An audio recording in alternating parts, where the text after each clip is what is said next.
ಆಯೋಜನಾ ಸಮಿತಿ ಕೋಡಿಕಲ್ ನಗರ ಕೆಲವೇ ಹೊತ್ತಿನಲ್ಲಿ ನಡೆಯಲಿಕ್ಕಿದೆ. ಅದರ ಪೂರ್ವಭಾವಿಯಾಗಿ ಈಗ ಬೃಹತ್ ಶೋಭಾಯಾತ್ರೆ ಹಿಂದೂ ಸಂಗಮದ ಆಯೋಜನಾ ಸಮಿತಿಯ ವತಿಯಿಂದ ತಮ್ಮ ಮುಂದೆ ಬರ್ತಾ ಇದೆ. ಅತ್ಯಂತ ವೈಭವಪೂರ್ಣವಾಗಿ, ಅತ್ಯಂತ ಶಿಸ್ತುಬದ್ಧವಾಗಿ ಹಿಂದೂ ಸಮಾಜದ ಸಾಧಕರ ವಿವಿಧ ವೇಷಭೂಷಣಗಳೊಂದಿಗೆ ಅದ್ಭುತವಾದಂತಹ ಸಂಯೋಜನೆಯೊಂದಿಗೆ ಇಂದಿನ ಈ ಹಿಂದೂ ಸಂಗಮದಲ್ಲಿ ಪರಮ ಪೂಜ್ಯ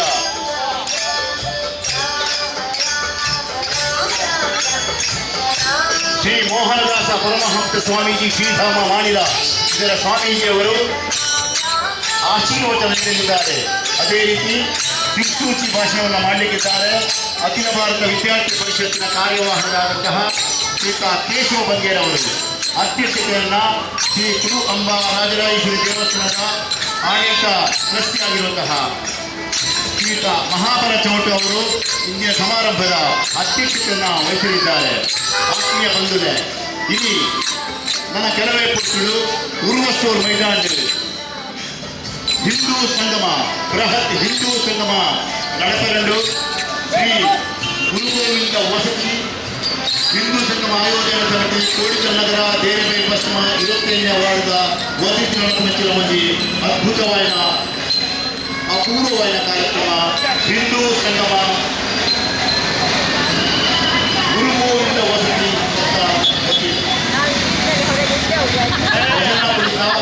ವಿವಿಧ ವೇಷಭೂಷಣದೊಂದಿಗೆ ಈ ಮೆರವಣಿಗೆ ಪಾಲ್ಗೊಳ್ಳುತ್ತದೆ.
ಇನ್ನನ ಕೆಲವೇ ಪುರ್ತುಡು ಉರ್ವಷ್ಟೂರ್ ಮೈದಾಂಡ್ ಒಂದು ಅದ್ಭುತವಾದ ಕಾರ್ಯಕ್ರಮಕ್ಕೆ ಮಾತಿರ ಬರುಡು ಹಿಂದೂ ಸಂಗಮ ಬೃಹತ್ ಹಿಂದೂ ಸಂಗಮ ನನ್ನ ಕೆಲವೇ ಪುರ್ತುಡು ಉರ್ವಷ್ಟೂರ್ ಮೈದಾಂಡ್ ನಡಪೆರುಂಡು ನೆಕ್ ಆಶೀರ್ವಚನ ಮಲ್ಪೆರೆ ಬರ್ಪೇರೆ ಪರಮ ಪೂಜ್ಯ ಶ್ರೀ ಮೋಹನ ದಾಸ ಸ್ವಾಮೀಜಿ ಮೇಲೆ ಆಶೀರ್ವಚನ ಕೊರತೆ ಬರ್ಪೇರೆ ಅಂಚನೆ ದಿಕ್ಸೂಚಿ ಭಾಷಣ ಮಲ್ಪೆರೆ ಅಖಿಲ ಭಾರತ ವಿದ್ಯಾರ್ಥಿ ಪರಿಷತ್ ಕರ್ನಾಟಕ ಶ್ರೀಯುತ ಮಹಾಬಲ ಚೌಟಿಯರು ವಯಸ್ಸಲ್ಲಿ ದಯಮಂತದು ಮಾತ ನಮ್ಮ ಹಿಂದೂ ಬಾಂಧವ್ಯರು ದಯಮಂತದು ಈ ಸಮಾರಂಭಕ್ಕೆ ಬರಡು ಬತ್ತದು ಪೊರ್ಲು ಮತ್ತು ಕೊರಡು ಬಂದು ಹಿಂದೂ ಸಂಗಮ ಆಯೋಜನೆ ಸಮಿತಿ ಕೋಡಿಕಲ್ ನಗರ ಗುರುಗುರುವಿಂದ ವಸತಿ ನೆತ್ತ ಪರವಾಗಿ ಅಲ್ಲಿ ಕೇಳೋದಿಲ್ಲ ಬೃಹತ್ ಹಿಂದೂ ಸಂಗಮ ನನ್ನ ಕೆಲವೇ ಪೊರ್ತುಡು ಉರ್ವಷ್ಟೂರ್ ಮೈದಾಂಡ್ ದಯಮಂತು ಮಾತ ಹಿಂದೂ ಬಾಂಧವ್ಯರು ಬಲಿ ಪೊರ್ಲು ಮತ್ತು ಕೊರ್ಲೆ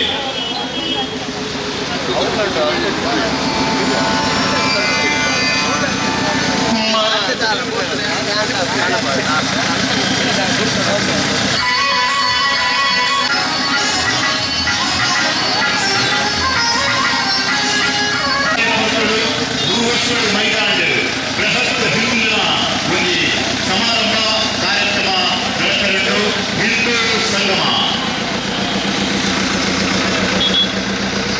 ಪರಮ ಪೂಜ್ಯ ಮೋಹನದಾಸ ಪರಮಹಂಸ ಸ್ವಾಮೀಜಿ ಮೇಲೆ ಆಶೀರ್ವಚನದ ನುಡಿಮುತ್ತು ಬರೆದ ಮೇಲೆ ದಿಕ್ಸೂಚಿ ಭಾಷಣ ಮಂತ್ರದ ಮೇಲೆ ಕರ್ನಾಟಕದ ಅಖಿಲ ಭಾರತ ವಿದ್ಯಾರ್ಥಿ ಪರಿಷತ್ ಕಾರ್ಯಾಲಯ ಪಂಚನ ಶ್ರೀ ಕೇಶವ ಬಂಗೇರ ಮೇಲೆ ದಿಕ್ಸೂಚಿ ಭಾಷಣ ಮಂತ್ರದ ಮೇಲೆ ಸಮಾರಂಭದ ಗುರುಕಾರ ಮೇಲೆ ಶ್ರೀಯುತ ಇಲೇಸ ಗುರುಕಾರನ ವಹಿಸಲಿದೆ ದಯಮತ್ತದು ಈ ಪ್ರದೇಶದ ಸಮಸ್ತ ಹಿಂದೂ ಬಾಂಧವರು ದಯಮತ್ತದು ಈ ಕಾರ್ಯಕ್ರಮ ಯಶಸ್ವಿ ಬಂದುಕೊಂಡು ಬಂದು ಇಗಳ ವಿನಂತಿ ಬಂದಿರುವ ಹಿಂದೂ ಸಂಘ ಆಯೋಜನೆ ಸಮಿತಿ ಗುರುಗುರುವಿನ ವಸತಿ ಕೋಡಿಕಲ್ ನಗರ ದೇರಿಬೈ ಪಶ್ಚಿಮ 25ನೇ ವಾರ್ಡದ ಸಮಸ್ತ ಸದಸ್ಯರು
ಸಂಗಮ ಆಯೋಜನಾ ಸಮಿತಿ ಗುರುಗೋವಿಂದ ವಸತಿ ಅಶೋಕನಗರ ಇದರ ವತಿಯಿಂದ ಹಿಂದೂ ಸಂಗಮ ಕಾರ್ಯಕ್ರಮ,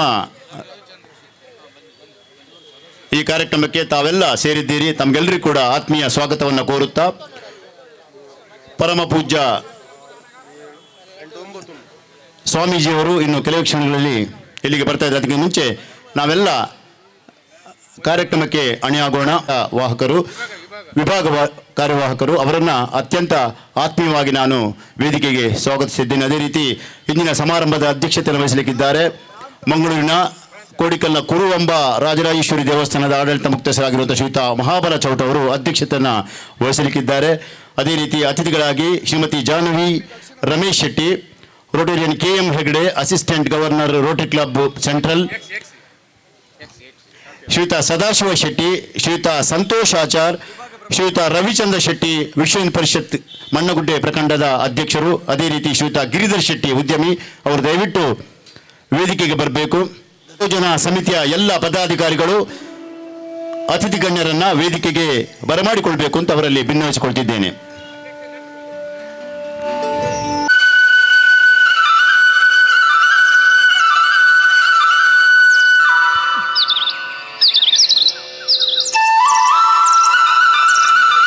ಕಾರ್ಯಕ್ರಮವನ್ನು ಆಯೋಜಿಸಿದ್ದೇವೆ. ಕಾರ್ಯಕ್ರಮವನ್ನು ಪ್ರಾರ್ಥನೆಯೊಂದಿಗೆ ಆರಂಭಿಸಲಿದ್ದಾರೆ ಶ್ರೀಮತಿ ಉಮಾ ವೆಂಕಟೇಶ್ ಅವರು. ಪ್ರಾರ್ಥನೆ ಶ್ರೀಮತಿ ಉಮಾ ವೆಂಕಟೇಶ್ ಅವರಿಂದ. ವಕ್ರತುಂಡ ಮಹಾಕಾಯ ಸೂರ್ಯಕೋಟಿ ಸಮಪ್ರಭಾ ನಿರ್ವಿಘ್ನಂ ಕುರು ಮೇ ದೇವಾ ಸರ್ವಕಾರ್ಯೇಷು ಸರ್ವದಾ ಸರ್ವಕಾರ್ಯೇಷು ಸರ್ವದಾ. ಜ್ಞಾನ ಗಜಾನನ ವಿಘ್ನ ನಿವಾರಣ, ಜ್ಞಾನ ಗಜಾನನ ವಿಘ್ನ ನಿವಾರಣ, ಏಕದಂತ ಗುಣ ಚಾಮರ ಕರ್ಣ, ಜ್ಞಾನ ಗಜಾನನ ವಿಘ್ನ ನಿವಾರಣ, ಮೂಷಿಕ ವಾಹನ ಮೋದಕ ಭೂಷಣ, ಜ್ಞಾನ ಗಜಾನನ ವಿಘ್ನ ನಿವಾರಣ, ಜ್ಞಾನ ಗಜಾನನ ವಿಘ್ನ ನಿವಾರಣ. ಮಾತರಂ ಸುಜಲಾಂ ಸುಫಲಾಂ ಮಲಯಜ ಶೀತಲಾಂ ಸಸ್ಯ ಶ್ಯಾಮಲಾಂ ಮಾತರಂ ವಂದೇ ಮಾತರಂ ವಂದೇ ಮಾತರಂ. ಶುಭ್ರಜ್ಯೋತ್ಸ್ನಾ ಪುಲಕಿತಯಾಮಿನಿ ಪುಲ್ಲಕುಸುಮಿತಾ ದ್ರುಮದಳ ಶೋಭಿನಿ ಸುಹಾಸಿನಿ ಸುಮಧುರ ಭಾಷಿಣಿ ಸುಖದಾಂ ವರದಾಂ ಮಾತರಂ ವಂದೇ ಮಾತರಂ ವಂದೇ ಮಾತರಂ. ಕೋಟಿ ಕೋಟಿ ಕಂಠ ಕಲಕಲ ನಿನಾದ ಕರಾಲೆ, ಕೋಟಿ ಕೋಟಿ ಭುಜೇಂದ್ರತ ಕರ ಕರವಾಲೆ, ಅಬಲಾ ಕೆನು ಮಾಯೆ ತೋ ಬಲೆ, ಬಹುಬಲಧಾರಿಣಿ ನಮಾಮಿ ತಾರಿಣಿ, ರಿಪುದಲವಾರಿಣಿ ಮಾತರಂ ವಂದೇ ಮಾತರಂ ವಂದೇ ಮಾತರಂ. ತುಮಿ ವಿದ್ಯಾ ತುಮಿ ಧರ್ಮ ತುಮಿ ಹೃದಿ ತುಮಿ ಮರ್ಮ, ತ್ವಂ ಹಿ ಪ್ರಾಣ ಶರೀರೇ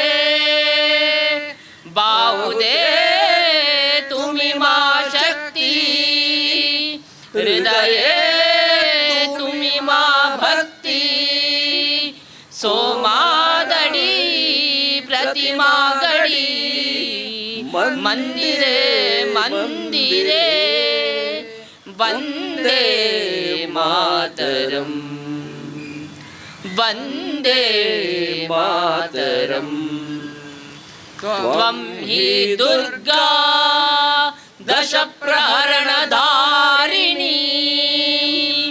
कमला कमलदल विहारिणी वाणी विद्यादायिनी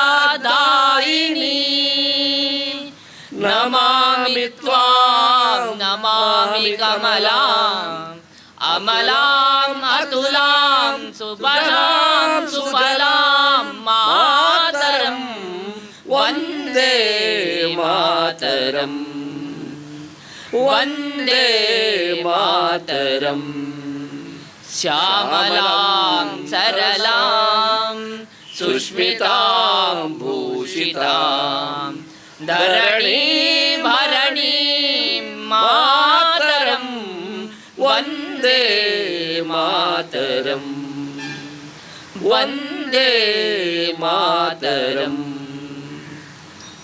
बोलो भारत माता की जय।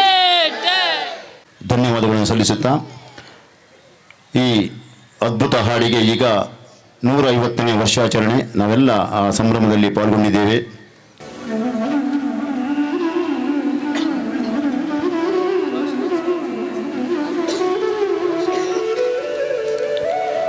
ಇವತ್ತು ನಮ್ಮ ಜೊತೆ ವಿಶೇಷ ಅತಿಥಿಗಳಾಗಿ ಶ್ರೀಯುತ ಕೇಶವ ಬಂಗೇರವರು, ಶ್ರೀಯುತ ಮಹಾಬಲ ಚೌಟ ಅವರು, ಜಾಹ್ನವಿ ರಮೇಶ್ ಶೆಟ್ಟಿಯವರು, ರೋಟೇರಿಯನ್ KM ಹೆಗ್ಡೆಯವರು, ಸಂತೋಷ್ ಆಚಾರ್ ಅವರು ಹಾಗೂ ರವಿಚಂದ್ರ ಶೆಟ್ಟಿ ನಮ್ಮ ಜೊತೆ ಇದ್ದಾರೆ. ಅವರೆಲ್ಲರಿಂದ ಭಾರತ ಮಾತೆಗೆ ಪುಷ್ಪಾರ್ಚನೆ.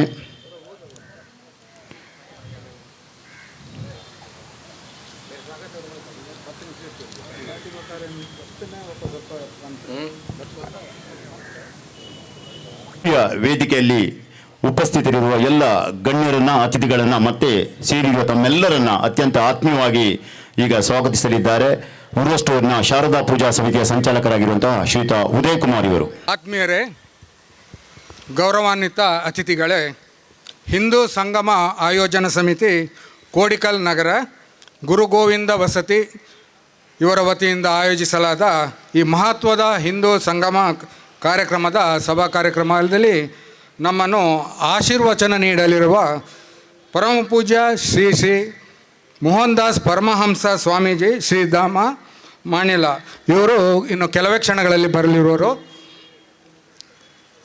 ಇಂದಿನ ಈ ಕಾರ್ಯಕ್ರಮದಲ್ಲಿ ದಿಕ್ಸೂಚಿ ಭಾಷಣವನ್ನು ಮಾಡಲಿರುವ ಶ್ರೀಯುತ ಕೇಶವ ಬಂಗೇರ ಇವರು ABVPಯ ರಾಜ್ಯ ವಿಭಾಗ ಕಾರ್ಯವಾಹಕರಾಗಿರುವರು. ಅಲ್ಲದೆ ನಮ್ಮ ಹಿಂದೂ ಸಮಾಜಕ್ಕೋಸ್ಕರ ಅತ್ಯಂತವಾಗಿ ಇವರು ಧಾರ್ಮಿಕ ನೆಲೆಯಲ್ಲಿ ಕೆಲಸವನ್ನು ಮಾಡಿರ್ತಾರೆ. ಇವರಿಗೆ ನಮ್ಮ ಈ ಸಮಿತಿಯ ಪರವಾಗಿ ಹಾರ್ದಿಕವಾಗಿ ಸ್ವಾಗತಿಸ್ತಾ ಇದ್ದೇನೆ. ಇವರಿಗೆ ಸಮಿತಿಯ ಉಮೇಶ್ ಶೆಟ್ಟಿ ಇವರು ಬಂದು ಶಾಲು ಹೊದಿಸಿ ಗೌರವಿಸಬೇಕಾಗಿ ಕೇಳ್ಕೊಳ್ತಾ ಇದ್ದೇನೆ.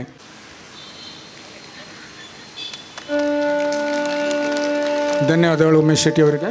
ಇಲ್ಲಿ ಅಧ್ಯಕ್ಷ ಸ್ಥಾನವನ್ನು ವಹಿಸಿರುವ ಶ್ರೀ ಮಹಾಬಲ ಚೌಟ ಆಡಳಿತ ಸಮಿತಿ ಅಧ್ಯಕ್ಷರು ಶ್ರೀ ಕುರುಂಬ ರಾಜರಾಜೇಶ್ವರಿ ದೇವಸ್ಥಾನ ಇವರಿಗೆ ನಮ್ಮ ಸಮಿತಿಯ ಪರವಾಗಿ ಹೃತ್ಪೂರ್ವಕವಾಗಿ ಸ್ವಾಗತಿಸ್ತಾ ಇದ್ದೇನೆ. ಅವರು ಬಂದು ಶಾಲನ್ನು ಹೊದಿಸಿ ಸ್ವಾಗತಿಸಬೇಕಾಗಿ ಕೇಳ್ಕೊಳ್ತಾ ಇದ್ದೇನೆ.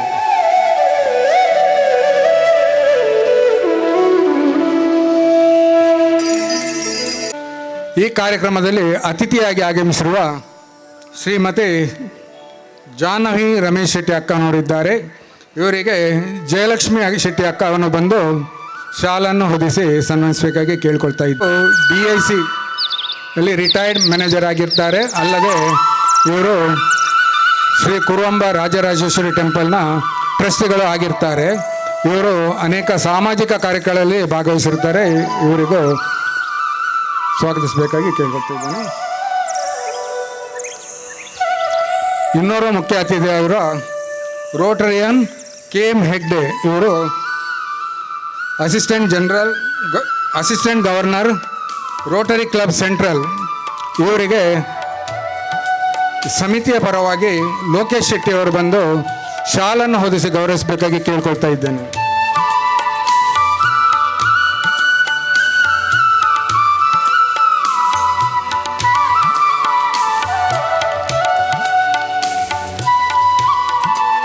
ಧನ್ಯವಾದಗಳು ಲೋಕೇಶ್ ಶೆಟ್ಟಿ ಅವರಿಗೆ. ಇನ್ನೋರ್ವ ಮುಖ್ಯ ಅತಿಥಿಯಾಗಿ ಶ್ರೀಯುತ ಸಂತೋಷ್ ಆಚಾರ್ಯ ಆಗಮಿಸಿದ್ದಾರೆ. ಇವರು ಉಪಸ್ಥಿತಿಯಲ್ಲಿದ್ದಾರೆ. ಇವರು ಕುರುಂಬ ದೇವಸ್ಥಾನ ಶ್ರೀ ಗುರುರಾಜೇಶ್ವರಿ ದೇವಸ್ಥಾನದ ಟ್ರಸ್ಟಿ ಆಗಿರ್ತಾರೆ. ಇವರಿಗೆ ನಮ್ಮ ಸಮಿತಿಯ ಪರವಾಗಿ ಸಾಯಿ ಪ್ರಸಾದ್ ಶೆಟ್ಟಿ ಅವರು ಶಾಲನ್ನು ಹೊದಿಸಿ ಗೌರವಿಸಬೇಕಾಗಿ ಕೇಳ್ಕೊಳ್ತಾ ಇದ್ದೇನೆ.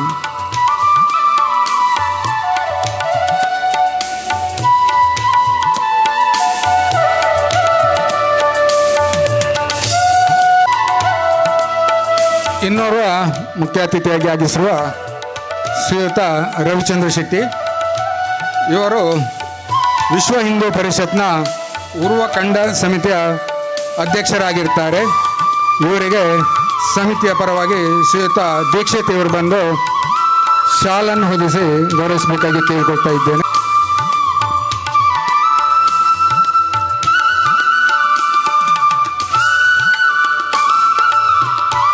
ಧನ್ಯವಾದಗಳು ದೀಕ್ಷಿತ್ರವರಿಗೆ. ಆತ್ಮೀಯರೇ, ಇಂದಿನ ಈ ಕಾರ್ಯಕ್ರಮದಲ್ಲಿ ಬಂದ ಸಮಸ್ತ ಹಿಂದೂ ಸಮಾಜ ಬಾಂಧವರಿಗೆ ಅತ್ಯಂತ ಆತ್ಮೀಯವಾಗಿ ನಾನು ಈ ಕಾರ್ಯಕ್ರಮಕ್ಕೆ ಸ್ವಾಗತಿಸ್ತಾ ಇದ್ದೇನೆ. ದಯಮಾಡಿ ಈ ಕಾರ್ಯಕ್ರಮವು ಮುಗಿಯುವವರೆಗೆ ಇದ್ದು ಈ ಕಾರ್ಯಕ್ರಮವನ್ನು ಯಶಸ್ವಿಗೊಳಿಸಬೇಕಾಗಿ ತಮ್ಮಲ್ಲೆಲ್ಲ ನಾನು ಕೋರಿಕೊಳ್ತಾ ಇದ್ದೇನೆ. ಇನ್ನು ಈ ಕಾರ್ಯಕ್ರಮವನ್ನು ಮುಂದುವರಿಸಲು ಅನುವು ಮಾಡಿಕೊಳ್ತಾ ಇದ್ದೇನೆ. ಜೈ ಹಿಂದ್. ವಿಷಯವನ್ನ ಪ್ರಾಸ್ತಾವಿಕದ ಭಾಷಣ ಮೂಲಕ ಪ್ರಸ್ತುತಪಡಿಸಲಿದ್ದಾರೆ ಡಾಕ್ಟರ್ ಶಿಲ್ಪಾ ದಿನೇಶ್ ಅವರು, MBA ಉಪನ್ಯಾಸಕಿ, ಶ್ರೀದೇವಿ ಕಾಲೇಜ್. ಇದರ ಡಾಕ್ಟರ್ ಶಿಲ್ಪಾ ದಿನೇಶ್. ಗೌರವಾನ್ವಿತ ಅಧ್ಯಕ್ಷರೇ ಹಾಗೂ ಆಸನ ಸ್ವೀಕರಿಸಿರುವಂತಹ ಎಲ್ಲ ಸನ್ಮಾನ್ಯ ಅತಿಥಿಗಳೇ ಹಾಗೂ ಅನುಪಸ್ಥಿತಿಯಲ್ಲಿ ಶ್ರೀ ಮೋಹನ್ ದಾಸ ಪರಮಹಂಸ ಸ್ವಾಮೀಜಿ ಶ್ರೀಧಾಮ ಮಂಡಲ ಇವರಿಗೆ ಮನಸ್ಸಿನಲ್ಲೇ ನಮಸ್ಕರಿಸುತ್ತಾ, ಹಿಂದೂ ಸಂಗಮ ಆಯೋಜನಾ ಸಮಿತಿ, ಕೋಡಿಕಲ್ ನಗರ, ಗುರು ಗೋವಿಂದ ವಸತಿ, ದೇರೇಬೈಲ್ ಪಶ್ಚಿಮ 25ನೇ ವಾರ್ಡ್ ಇದೀಗಲೇ ಅಭೂತವಾದಂತಹ ಶೋಭಾಯಾತ್ರೆಯೊಂದಿಗೆ ಈ ಹಿಂದೂ ಸಂಗಮವನ್ನು ನಾವೆಲ್ಲರೂ ಒಟ್ಟಿಗೆ ನೋಡುವಂತಹ ಸನ್ನಿವೇಶವನ್ನು ಕಲ್ಪಿಸಿಕೊಟ್ಟಿದೆ. ಈ ಶೋಭಾಯಾತ್ರೆಯಲ್ಲಿ ತಾವೆಲ್ಲರೂ ನೋಡಿದಂತೆ ಚಿಕ್ಕ ಪುಟ್ಟ ಪುಟಾಣಿಗಳು ನಮ್ಮ ಭಾರತ ದೇಶದ ವೈಭವವನ್ನು ವೇಷಭೂಷಣದೊಂದಿಗೆ ಹಾಗೂ ನಮ್ಮ ಸಂಸ್ಕೃತಿಯನ್ನು ಹೊಂದಿರುವಂತಹ ಕುಣಿತ ಭಜನೆಯೊಂದಿಗೆ ನಮ್ಮ ಸಮಾಜ ಮಾತೆಯರು ಕಲಶವನ್ನು ಹಿಡಿದು ನಡೆಯುವಂತಹ ಸನ್ನಿವೇಶವು ಈ ಹಿಂದೂ ಸಂಗಮದಲ್ಲಿ ನಡೆಯಿತು. ಬಂಧುಗಳೇ, ರಾಷ್ಟ್ರೀಯ ಸ್ವಯಂ ಸೇವಕ ಸಂಘ 100ನೇ ವರ್ಷದ ಪರವಾಗಿ ಈ ಹಿಂದೂ ಸಂಗಮವನ್ನು ಪ್ರತಿ ತಾಲೂಕಿನ ಪ್ರತಿ ಮಂಡಲಗಳಲ್ಲಿ ಆಚರಿಸುತ್ತಾ ಬರ್ತಾ ಇದೆ. ಅತ್ಯಂತ ಯಶಸ್ವಿಯಾಗಿ ಈ ಹಿಂದೂ ಸಂಗಮವು ನಡೀತಾ ಬಂತು. ಹಿಂದೂ ಸಮಾಜವು ಕೇವಲ ಪೂಜೆ ಆಚರಣೆಗೆ ಮಾತ್ರ ಸೀಮಿತವಾಗದೆ ನಮ್ಮಲ್ಲಿ ಈ ಒಗ್ಗಟ್ಟುತನವನ್ನು ಅತೀವವಾಗಿ ಬೆಳೆಸಲು ಈ ಹಿಂದೂ ಸಂಗಮದ ಮುಖ್ಯ ಉದ್ದೇಶವಾಗಿದೆ. ಹಿಂದುತ್ವ ಜಾಗೃತಿ ಹಾಗೂ ಹಿಂದೂಗಳಾಗಿ ನಾವು ಮಾಡುವಂತಹ ಎಲ್ಲ ಕೆಲಸಗಳನ್ನು ಚೇತನಗೊಳಿಸಲು ಇನ್ನೊಮ್ಮೆ ನೆನಪಿಸಿಕೊಳ್ಳಲು ಈ ಹಿಂದೂ ಸಂಗಮವು ಕಾರಣವಾಗಿದೆ. ಬಂಧುಗಳೇ, ನಮ್ಮ ಹಿಂದೂ ಸಮಾಜವು ಹಲವಾರು ವರ್ಷಗಳ ಇತಿಹಾಸವನ್ನು ಹೊಂದಿರುವಂಥದ್ದು. ನಮ್ಮ ಪೂರ್ವಜರು ವೇದ ಉಪನಿಷತ್ತುಗಳಿಂದ ಗ್ರಂಥದಿಂದ ಈ ಹಿಂದೂ ಇತಿಹಾಸವನ್ನು ಅತೀವ ಸುಂದರವಾಗಿ ರೂಪಿಸಿದ್ದಾರೆ. ಹಿಂದೂ ಎನ್ನುವ ಒಂದು ಪದವೇ ಅತ್ಯಂತ ವಿಶಿಷ್ಟವಾದದ್ದು. ಹಿಂದುವಾಗಿ ಹುಟ್ಟಿದ್ದೇವೆ ಅನ್ನುವ ಒಂದು ರೀತಿಯ ಕಲ್ಪನೆಯು ಯಾವಾಗಲೂ ಚಿರಋಣಿಯಾಗಿರುತ್ತದೆ. ನಮ್ಮ ಪೂರ್ವಜರು ಕೈಯಲ್ಲಿ ಕತ್ತಿ ಹಿಡಿದು ಹಿಂದೂ ಸಮಾಜವನ್ನು ಬೆಳೆಸಿದರು, ಗ್ರಂಥದಿಂದ ಬಳಸಿದರು. ಗ್ರಂಥದ ಮೂಲಕ ಇದೀಗ ಶ್ರೀ ಮೋಹನದಾಸ ಪರಮಹಂಸ ಸ್ವಾಮೀಜಿಯವರಿಗೆ ಮಗದೊಮ್ಮೆ ಪಾದಾರ ವೃಂದಕ್ಕೆ ನಮಸ್ಕರಿಸುತ್ತಾ ಪ್ರಾಸ್ತಾವಿಕ ಭಾಷಣವನ್ನು ನಿಮ್ಮ ಅನುಮತಿಯ ಮೇರೆಗೆ ಮುಂದುವರಿಸ್ತಾ ಇದೆ. ಈ ಹಿಂದೂ ಸಂಗಮವು ನಾವೆಲ್ಲರೂ ಒಟ್ಟಾಗಿ ನಿಲ್ಲುವಂತಹ ಒಂದು ಅದ್ಭುತವಾದಂತಹ ಸನ್ನಿವೇಶವನ್ನು ಕಲ್ಪಿಸಿಕೊಡುವಂತಹದ್ದು. ನಮ್ಮ ಪೂರ್ವಜರು ನಾನೀಗಲೇ ಹೇಳಿದಂತೆ ಕೈಯಲ್ಲಿ ಹಿಡಿದು ಕತ್ತಿಯನ್ನು ಅಥವಾ ಗ್ರಂಥದ ಮೂಲಕ ಈ ಇತಿಹಾಸವನ್ನು ರಚಿಸಿದರು. ಆದರೆ ನಮ್ಮ ಕೈಯಲ್ಲಿ ಈಗ ಕತ್ತಿ ಇಲ್ಲದೇ ಇರಬಹುದು, ನಾವೆಲ್ಲರೂ ಒಟ್ಟಾಗಿ ನಿಲ್ಲುವಂತಹ ಜ್ಞಾನ ಏಕತೆಯನ್ನು ಮೂಡಿಸಿದಂತಹ ನಮ್ಮ ಹೆಮ್ಮೆಯ ಸಮಾಜ ಹಿಂದೂ ಸಮಾಜ. ಈ ಹಿಂದೂ ಸಮಾಜದಲ್ಲಿ ನಾವು ಜಾಗೃತರಾಗಬೇಕು. ನಾವು ಜಾಗೃತರಾದರೆ ಸಮಾಜ ಜಾಗೃತವಾಗುತ್ತದೆ. ನಾವು ನಿಂತರೆ ಧರ್ಮ ನಿಲ್ಲುತ್ತದೆ. ಈ ಧರ್ಮವೇ ನಮ್ಮ ಶಕ್ತಿ ಗುರುತಾಗಿ ಹೊರಹೊಮ್ಮುತ್ತದೆ. ಈ ಹಿಂದೂ ಸಂಗಮವು ಇದೇ ಉದ್ದೇಶದಿಂದ ಇಲ್ಲಿ ನಡೀತಾ ಇದೆ. ನಾವೆಲ್ಲರೂ ಅತೀವ ಖುಷಿ ಅಥವಾ ಅದ್ಭುತದಿಂದ ಇರ್ತೇವೆ. ಈ ಹಿಂದೂ ಸಂಗಮವು ಕೇವಲ ಒಂದು ದಿನದ ಕಾರ್ಯಕ್ರಮವಾಗದೆ ಜೀವನ ಉದ್ದಕ್ಕೂ ಈ ಸಂಕಲ್ಪ ಮುಂದುವರಿಲಿ. ಭಾರತೀಯರಾಗಿ ಹಿಂದುವಾಗಿ ಒಟ್ಟಾಗಿ ಬೆಳೆಯೋಣ. ಹಿಂದೂ ಸಮಾಜದ ಧ್ವಜವನ್ನು ಎತ್ತರದಲ್ಲಿ ಹಾರಿಸೋಣ. ಮತ್ತೊಮ್ಮೆ ಹೇಳೋಣ, ಹಿಂದೂ ಧರ್ಮವು ಎಂದಿಗೂ ಜೀವಂತ, ಎಂದಿಗೂ ಶಕ್ತಿಯುತ, ಎಂದಿಗೂ ಶಾಶ್ವತ. ಈ ಎರಡು ಮಾತುಗಳನ್ನು ಹೇಳುತ್ತಾ ಪ್ರಾಸ್ತಾವಿಕ ಭಾಷಣಕ್ಕೆ ಎರಡು ಹಿಮ್ಮಡಿಯನ್ನು ಇಡ್ತಾ ಇದ್ದೇನೆ. ಧನ್ಯವಾದಗಳನ್ನು ಸಮರ್ಪಿಸುತ್ತಾ ಈಗ ಪರಮ ಪೂಜ್ಯ ಸ್ವಾಮೀಜಿಯನ್ನ ಗೌರವಪೂರ್ವಕವಾಗಿ ಸ್ವಾಗತಿಸುವಂತಹ ಹೊತ್ತು. ನಮ್ಮ ಸಂಯೋಜನಾ ಸಮಿತಿಯ ಮುಖಂಡರಾಗಿರುವಂತಹ ಪ್ರಮುಖರಾಗಿರುವಂತಹ ಉದ್ಯಮಿ ರಾಜಗೋಪಾಲ್ ರೈ ಹಾಗೂ ಮಾಜಿ ಕಾರ್ಪೊರೇಟರ್ ರಾಧಾಕೃಷ್ಣ ಅಶೋಕನಗರ್ ಅವರು ದಯವಿಟ್ಟು ವೇದಿಕೆಗೆ ಬಂದು ಪರಮ ಪೂಜ್ಯ ಸ್ವಾಮೀಜಿಯವರನ್ನ ಹಿಂದೂ ಸಂಗಮ ಆಯೋಜನಾ ಸಮಿತಿಯ ಸಮಸ್ತ ಸದಸ್ಯರ ಪರವಾಗಿ ಅತ್ಯಂತ ಗೌರವಪೂರ್ವಕವಾಗಿ ಅವರನ್ನು ಸ್ವಾಗತಿಸುತ್ತಿದ್ದಾರೆ. ತಾವೆಲ್ಲ ಚಪ್ಪಾಳೆ ತಟ್ಟಿ ಪೂಜ್ಯ ಸ್ವಾಮೀಜಿಯವರನ್ನು ಅತ್ಯಂತ ಪ್ರೀತಿಯಿಂದ ಆತ್ಮೀಯವಾಗಿ ಗೌರವಪೂರ್ವಕವಾಗಿ ಈ ಸಮಾರಂಭಕ್ಕೆ ಸ್ವಾಗತಿಸ್ತಾ ಇದ್ದೇವೆ.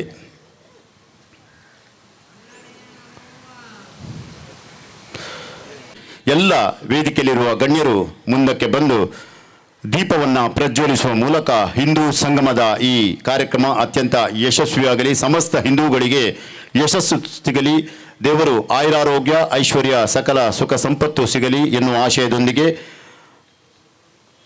ದೀಪವನ್ನು ಪ್ರಜ್ವಲಿಸುತ್ತಿದ್ದಾರೆ. ಲೋಕ ಸಮಸ್ತ ಸುಖಿನೋ ಭವಂತು, ಸರ್ವೇ ಜನ ಸುಖಿನೋ ಭವಂತು ಎನ್ನುವ ಸನಾತನ ಹಿಂದೂ ಧರ್ಮದ ಉದಾತ್ತ ಆಶಯದೊಂದಿಗೆ ದೀಪವನ್ನು ಪ್ರಜ್ವಲಿಸುತ್ತಿದ್ದಾರೆ. ಎಲ್ಲ ಅತಿಥಿಗಳು ಜೊತೆಯಾಗಬೇಕು ಈ ಜ್ಯೋತಿ ಪ್ರಜ್ವಲನ ಕಾರ್ಯಕ್ರಮಕ್ಕೆ. ಈ ಪ್ರಾರ್ಥನೆ ಜಾಗತಿಕ ಶಾಂತಿ, ಕಲ್ಯಾಣ ಮತ್ತು ಸಹಬಾಳ್ವೆಯನ್ನ ಪ್ರತಿಪಾದಿಸುತ್ತದೆ. ಲೋಕ ಸಮಸ್ತ ಸುಖಿನೋ ಭವಂತಿ ಎನ್ನುವ ಅದ್ಭುತ ಆಶಯವನ್ನ ವ್ಯಕ್ತಪಡಿಸಿದಂಥ ಏಕೈಕ ಧರ್ಮ ಯಾವುದೆಂದು ಕೇಳಿದರೆ ಅದು ನಮ್ಮ ಹೆಮ್ಮೆಯ ಹಿಂದೂ ಧರ್ಮ. ಸರ್ವೇ ಜನ ಸುಖಿನೋ ಭವಂತು ಎನ್ನುವ ಆಶಯವನ್ನ ವ್ಯಕ್ತಪಡಿಸಿದಂತಹ ಧರ್ಮ ಅದು ನಮ್ಮ ಹಿಂದೂ ಧರ್ಮ.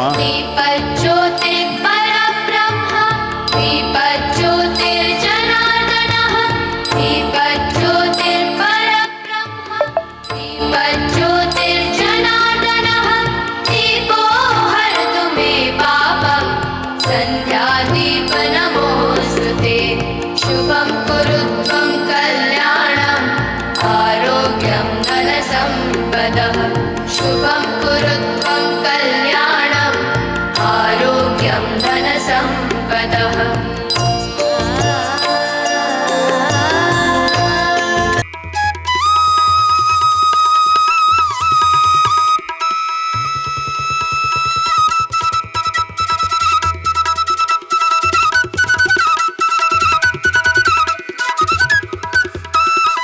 ಹಿಂದೂ ಸಂಗಮ ಆಯೋಜನಾ ಸಮಿತಿಯ ವತಿಯಿಂದ ಈ ಪರಿಸರದಲ್ಲಿ ಆಯೋಜನೆಗೊಂಡಿರುವ ಹಿಂದೂ ಸಂಗಮದಲ್ಲಿ ಭಾಗಿಯಾಗಿರುವಂಥ ಎಲ್ಲ ಶ್ರದ್ಧೆಯ ಬಂಧುಗಳೇ, ವೇದಿಕೆಯಲ್ಲಿ ನಮ್ಮ ಸಾಧು ಪರಂಪರೆಯ ವರ್ತಮಾನದ ಅಧಿಕ್ಯದ ಕೊಂಡಿ ಸಾಧುಗಳು ವಿರಾಜಮಾನರಾಗಿದ್ದಾರೆ, ಅತಿಥಿಗಳು ವೇದಿಕೆಯಲ್ಲಿದ್ದಾರೆ. ಶೋಭಾಯಾತ್ರೆಯ ಮೂಲಕವಾಗಿ ಉರ್ವದ ಈ ಮೈದಾನಕ್ಕೆ ನೀವೆಲ್ಲ ಬಂದು ಸೇರಿಕೊಂಡಿದ್ದೀರಿ. ಪ್ರೀತಿಯಿಂದ ವಿನಂತಿ ಮತ್ತು ವಿನಮ್ರವಾಗಿ ನಮ್ಮಲ್ಲಿ ವಿನಂತಿ ಮಾಡ್ಕೊಳ್ತಾ ಇದ್ದೇನೆ. ನಮ್ಮ ಮುಂದೆ ಸಾಧುಗಳು ವಿರಾಜಮಾನರಾಗಿದ್ದಾರೆ. ದೂರದಲ್ಲಿರುವಂಥ ಎಲ್ಲ ಬಂಧುಗಳು ನಿಮ್ಮ ಕಣ್ಮುಂದೆ ಆಸನದ ವ್ಯವಸ್ಥೆ ಇದೆ, ದಯವಿಟ್ಟು ಅದನ್ನು ಸ್ವೀಕಾರ ಮಾಡಿ ಅಂತ ಹೇಳ್ಕೊಳ್ತಾ, ಶೋಭಾಯಾತ್ರೆಯ ಉದ್ದಕ್ಕೂ ಭಜನೆ ಲಾಲಿತ್ಯಪೂರ್ಣವಾದಂಥ ಝೇಂಕಾರದ ಕುಣಿತದೊಂದಿಗೆ ಈ ಮೈದಾನಕ್ಕೆ ಆಗಮಿಸಿರುವಂಥ ಎಲ್ಲ ಶ್ರದ್ಧೆಯ ಪುಟಾಣಿಗಳನ್ನು ಈ ಸಂದರ್ಭದಲ್ಲಿ ನೆನ್ಪು ಮಾಡ್ಕೊಳ್ತಾ, ಮಾತಾರಂಭಿಸುವ ಪೂರ್ವದಲ್ಲಿ ಭಾರತ್ ಮಾತಾ ಕಿ ಜೈ ಅಂತ ಒಂದೇ ಮಾತರಂ ಘೋಷಣೆ ಕೂಗಿದ್ರು. ಗೀತೆ ಮುಗಿಯುವಂಥ ಹೊತ್ತಿಗೆ ಒಮ್ಮೆ ಜೋರಾಗಿ ಕೈಯಲ್ಲಿ ಮೊಬೈಲ್ ಇದ್ದರೆ ಪಕ್ಕದಲ್ಲಿಟ್ಟು ಎರಡು ಕೈಯನ್ನು ಮೇಲೆತ್ತಿ ಸ್ವಾತಂತ್ರ್ಯ ಹೋರಾಟದ ಕಾಲಘಟ್ಟದಲ್ಲಿ ಇಡೀ ಭಾರತೀಯ ಮನಸ್ಸು ಚಿನ್ನ ವಿಚಿನ್ನವಾದಾಗ ಆ ಮನಸ್ಸಿಗೆ ಚೇತನವನ್ನು ತುಂಬಿ ಇಡೀ ಬಂಧುಗಳನ್ನು, ಭಾರತೀಯರನ್ನು ಅರ್ಥಾತ್ ಹಿಂದೂಗಳನ್ನು ರಾಷ್ಟ್ರವಾಹಿನಿಯಲ್ಲಿ ಜೋಡಿಸಿದ ಒಂದೇ ಮಾತರಂ ಗೀತೆಗೆ 150ರ ಸಂಭ್ರಮದ ಹೊತ್ತು ಒಂದು ಕಡೆ ಆದರೆ, ನಮ್ಮೆಲ್ಲ ಭಾವಗಳಿಗೆ ಚೇತನ ಕೊಡುವ, ನಮ್ಮ ಚಿಂತನೆಗಳಿಗೆ ಸ್ಫೂರ್ತಿ ಕೊಡುವ, ತಾಯಿಯನ್ನು ಭಾರತೀಯನ್ನು ದುರ್ಗೆಯಾಗಿ, ಸರಸ್ವತಿಯಾಗಿ, ಕಾಳಿಯಾಗಿ ಕಾಣುವ ಅಪೂರ್ವವಾದಂಥ ಕಲ್ಪನೆ ಕೊಟ್ಟಂಥ ಆ ಗೀತೆಯ ಮಾಧುರ್ಯ ನಮಗೆ ಹೇಳುವುದು, ಅಮ್ಮ ನಿನಗೆ ವಂದಿಸ್ತೀನಿ ಅಂತ. ಅತ್ತ ಇತ್ತ ಸುತ್ತಮುತ್ತ ನಿಂತವರು ಕೂತವರು ಒಮ್ಮೆ ತಮ್ಮ ಕೈ ಮೇಲೆತ್ತಿ ಒಂದೇ ಮಾತರಂ ಅಂತ ಘೋಷಣೆ ಕೂಗ್ತೇನೆ, ಜೈ ಅಂತ ಕೂಗಿದರೆ ಸಂತೋಷ ಪಡ್ತೇನೆ ಅಂತ ಹೇಳ್ಕೊಳ್ತಾ, ಬೋಲ್ ಭಾರತ್ ಮಾತಾ ಕಿ, ಬೋಲ್ ಭಾರತ್ ಮಾತಾ ಕಿ, ಜೈ ಶ್ರೀರಾಮ್, ಜೈ ಜೈ ಶ್ರೀರಾಮ್. ನನ್ನ ಮಾತಿನ ಒಂದು ಭಾಗವನ್ನು ಮುಗಿಸ್ಕೊಂಡಿದ್ದೀನಿ. ಹಿಂದೂ ಸಂಗಮ ಸ್ವಲ್ಪ ನಿಂತವರ ಹತ್ರ, ದೂರದಲ್ಲಿರುವಂಥ ಒಂದಷ್ಟು ಬಂಧುಗಳ ಹತ್ರ ಒಂದು ಪ್ರಶ್ನೆ ಕಾಡಬಹುದು. ಈ ಹಿಂದೂ ಸಂಗಮದಲ್ಲಿ ಇವತ್ತಿನ ಕಾರ್ಯಕ್ರಮ ಯಾಕೆ? ಇದು ಯಾರ ವಿರೋಧಕ್ಕಾಗಿಯೋ, ಯಾರ ವಿರುದ್ಧಕ್ಕಾಗಿಯೋ, ಅಥವಾ ಏನಾದರೂ ಪ್ರತಿಕೂಲ ಸನ್ನಿವೇಶ ಬಂದಿದೆಯೋ ಈ ಕಾರಣಕ್ಕೆ ಹಿಂದೂ ಸಂಗಮವ? ಈ ಪ್ರಶ್ನೆ ಬಂದವರ ಹತ್ರ ಕಾಡಬಹುದು, ಕೇಳಿದವರ ಹತ್ರವೂ ಕಾಡಬಹುದು.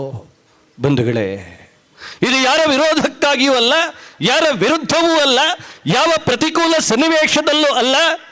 ಗುರು ಗೋವಿಂದ ವಸತಿಯ ಈ ವಾರ್ಡಿನ ಹಿಂದೂ ಬಂಧುಗಳು ಒಂದು ಕಡೆ ಸೇರಬೇಕು. ಆ ಸೇರುವ ಮೂಲಕವಾಗಿ ನಮ್ಮ ಭಾವದ ಉಜ್ಜೀವನ ಆಗಬೇಕು. ನಮ್ಮಲ್ಲೊಂದು ಈ ನೆಲಕ್ಕೆ ತುಡಿಯುವ, ನಮ್ಮ ಚಿಂತನೆಗಳಿಗೆ ಮಿಡಿಯುವ, ಹಿಂದೂ ಧರ್ಮದ ಅಡಿಯಲ್ಲಿ ಹಿಂದುವಾಗಿ, ಹಿಂದುತ್ವ ಅನ್ನುವಂಥ ರಾಷ್ಟ್ರೀಯತೆಯ ಅಡಿಯಲ್ಲಿ ನಾನು ಜೋಡಣೆಗೊಳ್ಳಬೇಕು ಅನ್ನುವಂಥ ಭಾವವನ್ನು ಜಾಗೃತಿ ಮಾಡುವುದಕ್ಕಾಗಿ ಹಿಂದೂ ಸಂಗಮ ಅನ್ನೋದು ನಮ್ಗೆ ಗೊತ್ತಿರಬೇಕು. ಬಂಧುಗಳೇ, ಒಂದು ಕಡೆ ಹಿಂದುತ್ವದ ಪುನರುತ್ಥಾನಕ್ಕಾಗಿ, ಹಿಂದೂ ಸಮಾಜದ ಪುನರ್ನಿರ್ಮಾಣಕ್ಕಾಗಿ, ಅರ್ಥಾತ್ ಈ ರಾಷ್ಟ್ರದ ಪುನರ್ನಿರ್ಮಾಣಕ್ಕಾಗಿ ಸಶಕ್ತವಾದಂಥ ವ್ಯಕ್ತಿಯಲ್ಲಿ ಒಂದು ವ್ಯಕ್ತಿತ್ವವನ್ನು ನಿರ್ಮಾಣ ಮಾಡಬೇಕು. ಆ ಮುಖೇನವಾಗಿ ಆ ಬಂಧುವನ್ನು ಈ ರಾಷ್ಟ್ರದ ವಾಹಿನಿಯಲ್ಲಿ ಜೋಡಿಸಬೇಕು. ಸಮಾಜದಲ್ಲಿ ಸಾಮಾಜಿಕ ಪರಿವರ್ತನೆ ಆಗಬೇಕು. ಆ ಮೂಲಕವಾಗಿ ರಾಷ್ಟ್ರ ಪರಿವರ್ತನೆಯಲ್ಲಿ ಅವಿಸ್ಮರಣೀಯವಾದ ಕೊಡುಗೆಯನ್ನು ಕೊಡುವ ವ್ಯಕ್ತಿತ್ವವೊಂದರ ನಿರ್ಮಾಣ ಆಗಬೇಕು ಅನ್ನುವಂಥ ಪರಿಕಲ್ಪನೆ ಹಿಂದ್ಗಡೆ ಸರಿಸುಮಾರು 100 ವರ್ಷಗಳ ಹಿಂದೆ ರಾಷ್ಟ್ರೀಯ ಸ್ವಯಂ ಸೇವಕ ಸಂಘ ಈ ನೆಲದಲ್ಲಿ ಅಸ್ತಿತ್ವವನ್ನು ಕಂಡಿತ್ತು. ಬಂಧುಗಳೇ, ನೆನ್ಪಿಟ್ಕೊಳ್ಬೇಕು. ಸಂಘ ಹುಟ್ಟಿಕೊಂಡಂಥ ಕಾಲಘಟ್ಟವನ್ನು ನೆನ್ಪಿಟ್ಕೊಳ್ಬೇಕು ನಾವು. 1925ರ ಹೊತ್ತಿಗೆ ವಿಜಯದಶಮಿಯ ಪರ್ವಕಾಲದಲ್ಲಿ ಡಾಕ್ಟರ್ ಕೇಶವ್ ಬಲಿರಾಮ್ ಹೆಡಗೇವಾರ್ ಅವರಿಂದ ರಾಷ್ಟ್ರೀಯ ಸ್ವಯಂ ಸೇವಕ ಸಂಘ ಅಧಿಕೃತವಾದಂಥ ಮೂರ್ತ ರೂಪವನ್ನು ಪಡೆಯಿತು. ಹೆಡಗೇವಾರ್ ಅವರು ಈ ಕಲ್ಪನೆಗೆ ಕೊಡುವುದರ ಹಿಂದಿರುವ ಚಿಂತನೆಗಳೇನೋ ಒಮ್ಮೆ ಕಾಲಘಟ್ಟವನ್ನು ನೆನಪು ಮಾಡಬಹುದು ನಾವು. ಸ್ವಾತಂತ್ರ್ಯದ ದಳ್ಳುರಿ ಒಂದ್ ಕಡೆ, ಯಜ್ಞ ವೇದಿಕೆಗೆ ಅವಿಸ್ಸುಗಳಾಗಿ ಕ್ರಾಂತಿಕಾರಿಗಳು ತಮ್ಮನ್ನು ಅರ್ಪಿಸಿಕೊಳ್ತಾ ಇದ್ರು. ಇನ್ನೊಂದು ಕಡೆ ಯಾವ ಬ್ರಿಟಿಷರಿದ್ರೋ ಭಾರತೀಯ ಮನಸ್ಸುಗಳನ್ನು, ಹಿಂದೂ ಮನಸ್ಸುಗಳನ್ನು ಛಿದ್ರ ವಿಚಿದ್ರಗೊಳಿಸಿ ನಮ್ಮೊಳಗೆ ಕಚ್ಚಾಡುವಂಥ ಒಂದು ಮಾನಸಿಕತೆಯನ್ನು ನಿರ್ಮಾಣ ಮಾಡಿದರು. ಇದೇ ವೇದಿಕೆಯಲ್ಲಿ ಒಂದೇ ಮಾತರಂ ಗೀತೆ ಹಾಡಿದ್ರಲ್ಲ, ಬಂಕಿಂಚಂದ್ರ ಬಾಬು ಅವರಿಂದ ನಿರ್ಮಾಣಪಟ್ಟು 1905ರಲ್ಲಿ ಬಂಗಾಳ ವಿಭಜನೆಯನ್ನೇ ತಡೆದು ನಿಲ್ಲಿಸಿದ ಆ ಒಂದೇ ಮಾತರಂ ಗೀತೆ 1923ರ ಹೊತ್ತಿಗೆ ತುಂಡಾಗುವ ಸ್ಥಿತಿಗೋಯ್ತು. ಗೀತೆ ತುಂಡಾಗುವ ಸ್ಥಿತಿ, ನೆಲ ತುಂಡಾಗುವ ಸ್ಥಿತಿ. ಇನ್ನೊಂದು ಕಡೆ ಈ ನೆಲದ ಬಂಧುಗಳ ಭಾವ, ಈ ನೆಲದ ಬಂಧುಗಳ ಮಾನಸಿಕತೆ ತುಂಡ ತುಂಡರಿಸುವಂತ ಸ್ಥಿತಿ. ಈ ಸಂದರ್ಭದಲ್ಲಿ ಯೋಚನೆ ಮಾಡಿದ್ರು, ಋಗ್ವೇದದಲ್ಲಿ ಒಂದು ಮಂತ್ರ ಬರ್ತದೆ, ಸಂಗಗಚ್ಚಂ ಸಂವಧ್ವಂ ಸಂವೋ ಮನಾಸಿ ಜಾನತಂ. ಅರ್ಥಾತ್ ಒಂದೇ ಮನಸ್ಸಿನವರಾಗಿ, ಒಂದೇ ಸಂಕಲ್ಪದವರಾಗಿ, ಒಂದು ಮನಸ್ಸಿನಿಂದ ಒಂದು ಸಂಕಲ್ಪದ ಜಾಗೃತವಾಗಿ ಒಂದ್ ಕಡೆ ಸೇರಿದರೆ ಶಕ್ತಿಯ ಸಂಚಯನ ಆಗ್ತದೆ. ಆ ಶಕ್ತಿಯ ಸಂಚಯನಕ್ಕೆ ಕಲಿಯುಗದ ಮಂತ್ರ ಯಾವುದು ಅಂತ ಕೇಳಿದ್ರೆ ಸಂಘಟನೆ. ನಿತ್ಯ ಶಾಖೆಯ ಮೂಲಕ ಒಗ್ಗೂಡಿಸುವುದು, ಸಂಪರ್ಕ ಸಂವಹನದ ಮೂಲಕ ಮನಸ್ಸುಗಳನ್ನು ತಲುಪಿಸುವುದು, ಕ್ರೀಡೆಯ ಮೂಲಕ ಏಕಾತ್ಮ ಭಾವದ ಉದ್ದೀಪನ, ಆ ಮೂಲಕ ವ್ಯಕ್ತಿತ್ವದ ನಿರ್ಮಾಣ, ಸಾಮಾಜಿಕ ಪರಿವರ್ತನೆಯೊಂದಿಗೆ ರಾಷ್ಟ್ರ ಪುನರ್ನಿರ್ಮಾಣದ ದೀಕ್ಷೆಗಾಗಿ ಹುಟ್ಟುಕೊಂಡಂತ ಸಂಘಟನೆ ರಾಷ್ಟ್ರೀಯ ಸ್ವಯಂ ಸೇವಕ ಸಂಘ ಅನ್ನೋದು ನಮ್ಗೆಲ್ಲರಿಗೂ ವೇದ್ಯವಾಗ್ಲಿ ಅಂತ ಹೇಳ್ತೀನಿ. ಬಂಧುಗಳೇ, ಮಾತನಾಡುವ ಹೊತ್ತಿಗೆ 3-4 ಪದಗಳು ನಿಮ್ಮ ಜೊತೆಗೆ ಹಂಚಿಕೊಂಡೆ. ನನ್ನ ಉಳಿದ ವಿಚಾರಗಳನ್ನು ಹೇಳುವ ಮೊದಲು ಈ ಜಿಜ್ಞಾಸೆ ಇಲ್ಯಾಕೆ ನಡಿಬೇಕು? ಇದು ಮಂಗಳೂರಿನ ಮುಖ್ಯ ಪೇಟೆ, ಹೃದಯ ಪೇಟೆ. ಇದು ಎತ್ತು 4 ಪದಗಳು: ಹಿಂದೂ, ಹಿಂದುತ್ವ, ಹಿಂದೂ ಧರ್ಮ, ಹಿಂದೂ ರಾಷ್ಟ್ರ. ಈ 4 ಪದಗಳು ಕಳೆದ 25-30 ವರ್ಷಗಳಿಂದ ನಿರಂತರವಾಗಿ ಬೇರೆ ಬೇರೆ ವ್ಯಾಖ್ಯಾನಗಳಿಗೆ ಒಳಪಟ್ಟಿದೆ. ಹಾಗಾದರೆ ಹಿಂದೂ ಅಂದ್ರೆ ಏನು? ಕೇಸರಿ ಶಾಲ್ ಹಾಕೊಂಡವ ಮಾತ್ರ ಹಿಂದುವ? ಹಣೆಯಲ್ಲಿ ಕುಂಕುಮ ಧರಿಸಿದವ ಮಾತ್ರ ಹಿಂದುವ? ಅಲ್ಲ. ಹಿಂದೂ ಅನ್ನುವಂಥ ಪದ ಇವತ್ತು ನಿನ್ನೆಯ ಪದಗಳಲ್ಲ. ಸಾವಿರಾರು ವರ್ಷಗಳ ಈ ದೇಶದ ಪುರಾಣಗಳನ್ನು ಓದಿದ್ರೆ ಪುರಾಣದ ಒಂದು ಕಡೆ ಹೇಳ್ತದೆ, ಹಿಮಾಲಯಂ ಸಮಾರಭ್ಯ ಯಾವದಿಂದು ಸರೋವರಂ ತ್ವಂ ಧರ್ಮಂ ಹಿಂದೂಸ್ಥಾನಂ ಪ್ರಚಕ್ಷತೆ. ಹಿಮಾಲಯದಿಂದ ಹಿಡು ಸರೋವರ, ಅರ್ಥಾತ್ ಇವತ್ತು ನಾವು ಯಾವುದನ್ನು ಹಿಂದೂ ಸಾಗರ ಅಂತ ಕರಿತೀವೋ, ಯಾವುದನ್ನು ಇವತ್ತು ಕನ್ಯಾಕುಮಾರಿಯ ತಪ್ಪಲು ಅಂತ ಕರಿತೀವೋ, ಹಿಮಾಲಯದಿಂದ ಕನ್ಯಾಕುಮಾರಿಯವರೆಗೆ ವ್ಯಾಪಿಸಿರುವ ಈ ನೆಲದಲ್ಲಿ ವಾಸ ಮಾಡುವವ ಯಾರು ಇದ್ದಾನೋ ಅವನು ಹಿಂದೂ. ನಾನು ಕೊಟ್ಟ ವ್ಯಾಖ್ಯಾನ ಅಲ್ಲ, ಪುರಾಣ ಸಾವಿರಾರು ವರ್ಷಗಳ ಹಿಂದೆ ಕೊಟ್ಟಂತ ವ್ಯಾಖ್ಯಾನ. ಹಾಗಾದರೆ ಹಿಂದುತ್ವ ನಮ್ಮಲ್ಲಿ ಎಂಥ ಅಪವ್ಯಾಖ್ಯಾನಗಳಿದೆ ನೋಡಿ ಹಿಂದುತ್ವದ ಬಗ್ಗೆ. ಆ ವ್ಯಾಖ್ಯಾನಗಳನ್ನು ನಾನು ಕೊಡ್ಲಿಕ್ಕೆ ಹೋಗಲ್ಲ. ಹಿಂದುತ್ವ ಮತ್ತು ಭಾರತ ಅದು ಬಿಡಿಸಲಾಗದ ನಂಟು. ಹಿಂದುತ್ವ ಅಂದ್ರೆ ಭಾರತೀಯನ ವಿಶ್ವದೃಷ್ಟಿ, ಹಿಂದುತ್ವ ಅಂದ್ರೆ ಭಾರತೀಯನ ತತ್ವಚಿಂತನೆ, ಹಿಂದುತ್ವ ಅಂದ್ರೆ ಭಾರತೀಯನ ಜೀವನ ದರ್ಶನ, ಹಿಂದುತ್ವ ಅಂದ್ರೆ ಭಾರತೀಯನ ನಡವಳಿಕೆ, ಅರ್ಥಾತ್ ಅದನ್ನು ಸಂಸ್ಕೃತಿ ಅಂತ ಕರಿತೀವಿ. ಈ ಸಂಸ್ಕೃತಿಯಲ್ಲಿ ಹಬ್ಬ ಬರ್ತದೆ, ಹರಿದಿನ ಬರ್ತದೆ, ಯಾತ್ರೆ ಬರ್ತದೆ, ಜಾತ್ರೆ ಬರ್ತದೆ, ಶೋಭಾಯಾತ್ರೆಗಳು ಬರ್ತದೆ. ಈ ಚಿಂತನೆಯಲ್ಲಿ ಪರಂಪರೆ, ಸಂಸ್ಕೃತಿ, ಸನಾತನ ಚಿಂತನೆಗಳು ಇದೆಲ್ಲವನ್ನು ಸೇರಿದೆ. ಇದೆಲ್ಲರ ಸಮುಚ್ಚಯವನ್ನು ನಾವು ಹಿಂದುತ್ವ ಅಂತ ಕರೆದದ್ದು. ಹಿಂದುತ್ವವೇ ಈ ನೆಲದ ಜೀವಾಳ. ಅದನ್ನೇ ನಮ್ಮ ಹಿರಿಯರು ಕರೆದಿದ್ದಾರೆ. ಅದೇ ನಮ್ಮ ರಾಷ್ಟ್ರೀಯತೆ, ಅದೇ ನಮ್ಮ ರಾಷ್ಟ್ರೀಯತೆ. ಹಾಗಾದರೆ ಹಿಂದೂ ಧರ್ಮ, ಇಲ್ಲಿ ಓದಿದವರಿದ್ದಾರೆ. ಒಬ್ಬರು ಮೇಡಮ್ ಪ್ರಾಸ್ತಾವಿಕವಾಗಿ ಮಾತನಾಡಿ ಉಲ್ಲೇಖ ಮಾಡಿದರು, MBA ಪದವಿ ವಿದ್ಯಾರ್ಥಿಗಳಿಗೆ ಪಾಠ ಮಾಡುವವರು. ಇದು ತರಗತಿ ಕೋಣೆಯಲ್ಲಿ ನಾವು ಪಾಠ ಮಾಡಿದಾಗ ಧರ್ಮ ಅಂದ್ರೆ ರಿಲಿಜನ್ ಅನ್ನುವಂಥ ವ್ಯಾಖ್ಯಾನದಲ್ಲಿ ಬರ್ತೀವಿ. ರಿಲಿಜನ್ ಅಂದ್ರೆ ಶಬ್ದಕೋಶಕ್ಕೆ ಹೋದಾಗ ನಮಗೆ ಸಿಗುವ ಅರ್ಥ ಮತ. ಹಿಂದೂ ಧರ್ಮ ಅಂದ್ರೆ ಮತವ? ಹಿಂದೂ ಧರ್ಮ ಅಂದ್ರೆ ಬರೇ ವ್ರತಾಚರಣೆಯ? ಸಾಧುಗಳ ಹತ್ರ ಕೇಳಿ ಮತ್ತೆ ಮಾತಾಡ್ತಾರೆ ಅವರು. ಹಿಂದೂ ಧರ್ಮ ಅಂದ್ರೆ ಬರೇ ಕುಂಕುಮ, ಬರೇ ವಿಭೂತಿಯ ಧಾರಣೆ ಅಲ್ಲ. ಹಿಂದೂ ಧರ್ಮ ಅಂದ್ರೆ ಅದು ನಾನು ನೀವು ಮಾಡಬೇಕಾದ ಕಾರ್ಯವನ್ನು ನೆನಪು ಮಾಡುವ ಒಂದು ಕರ್ತವ್ಯ ಪ್ರಜ್ಞೆಯ ಭಾಗ. ನನ್ನದೊಬ್ಬದಲ್ಲ. ಮಗನಾಗಿ ನನ್ನ ಕರ್ತವ್ಯ, ತಾಯಿಯಾಗಿ ತಾಯಿಯ ಕರ್ತವ್ಯ, ಗಂಡನಾಗಿ ಪತಿ ಧರ್ಮ, ಪತ್ನಿಯಾಗಿ ಪತ್ನಿ ಧರ್ಮ, ರಾಜನಾಗಿ ರಾಜಧರ್ಮ, ಸಾಮಾನ್ಯ ಪ್ರಜೆಯಾಗಿ ಸಾಮಾನ್ಯ ಪ್ರಜೆಯ ಧರ್ಮ.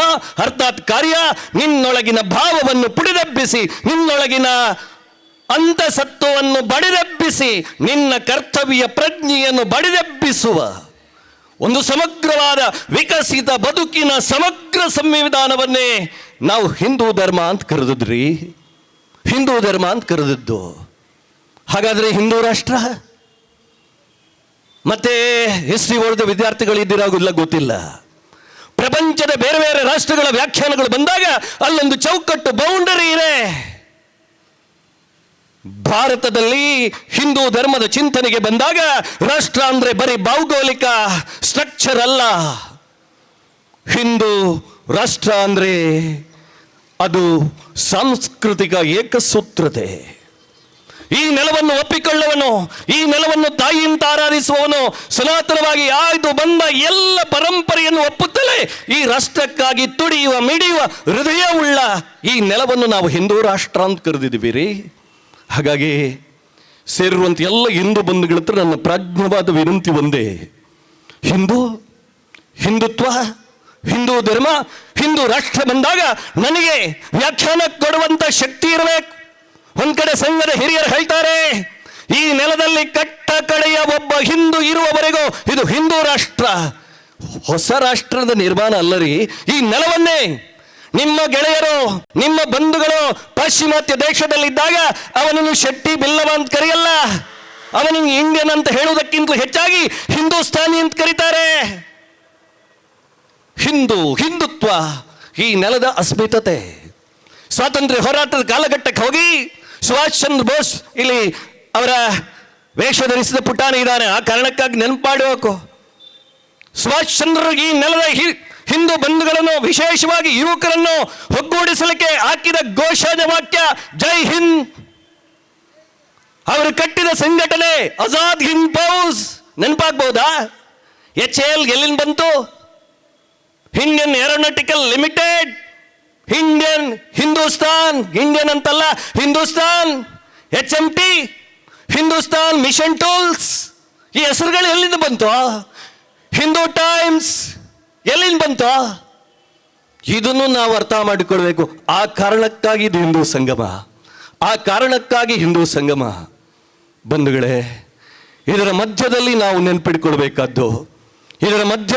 ನೆನಪಿಡಬೇಕಾದ್ದು ಯಾವತ್ರ ನಮ್ಮ ಹತ್ರ ಸ್ವಾರ್ಥ ಜಾಗೃತವಾಗ್ತದೋ, ಯಾವ ಕಾಲಘಟ್ಟದಲ್ಲಿ ನಮ್ಮಲ್ಲಿ ಕೀಳರಿಮೆ ಆವರಿಸಿಕೊಂಡಿದ್ದೀವೋ, ಯಾವತ್ತು ಈ ನೆಲದಲ್ಲಿ ವಿಕೃತಿ ತಾಂಡವಾಡಿದೀವೋ, ಯಾವ ಕಾಲಘಟ್ಟದಲ್ಲಿ ಭಾರತೀಯ ಅರ್ಥಾತ್ ಹಿಂದೂ ಆತ್ಮ ಗೌರವವನ್ನು ಕಳ್ಕೊಂಡಿದ್ನೋ ಆವಾಗ ಈ ನೆಲದ ಮೇಲೆ ದಾಳಿಯಾಗಿದೆ, ದಬ್ಬಾಳಿಕೆ ಆಗಿದೆ, ಹಿಂದೂಗಳ ಮೇಲೆ ಅರ್ಥಾತ್ ಭಾರತೀಯನ ಮೇಲೆ ದಮನ ಆಗಿದೆ. ಆದ್ರೂ ನೆನ್ಪಿಟ್ಕೊಳ್ಬೇಕು, ಹೆಮ್ಮೆ ಪಡಬೇಕು. ಯಾಕೆ ಹೆಮ್ಮೆ ಪಡಬೇಕು? ನೀವೆಲ್ಲ ಪಾಠ್ಯ ಪುಸ್ತಕ, ನಾನು ಸೇರಿದಂತೆ ನಾವೆಲ್ಲ ಪಾಠ್ಯ ಪುಸ್ತಕದಲ್ಲಿ ಏನು ಓದ್ತೀವಿ? ಜಗತ್ತಿನ ನಾಗರಿಕತೆಯ ಬಗ್ಗೆ ಪಾಠ ಮಾಡುವಾಗ ನಮ್ಮ ಮೇಷ್ಟ್ರುಗಳು ಕಣ್ಣರಳಿಸಿ ಹೇಳ್ತಾ ಇದ್ರಲ್ಲ, ಪಾಶ್ಚಿಮಾತ್ಯ ನಾಗರಿಕತೆ ಅತ್ಯಂತ ಪ್ರಾಚೀನ ನಾಗರಿಕತೆ.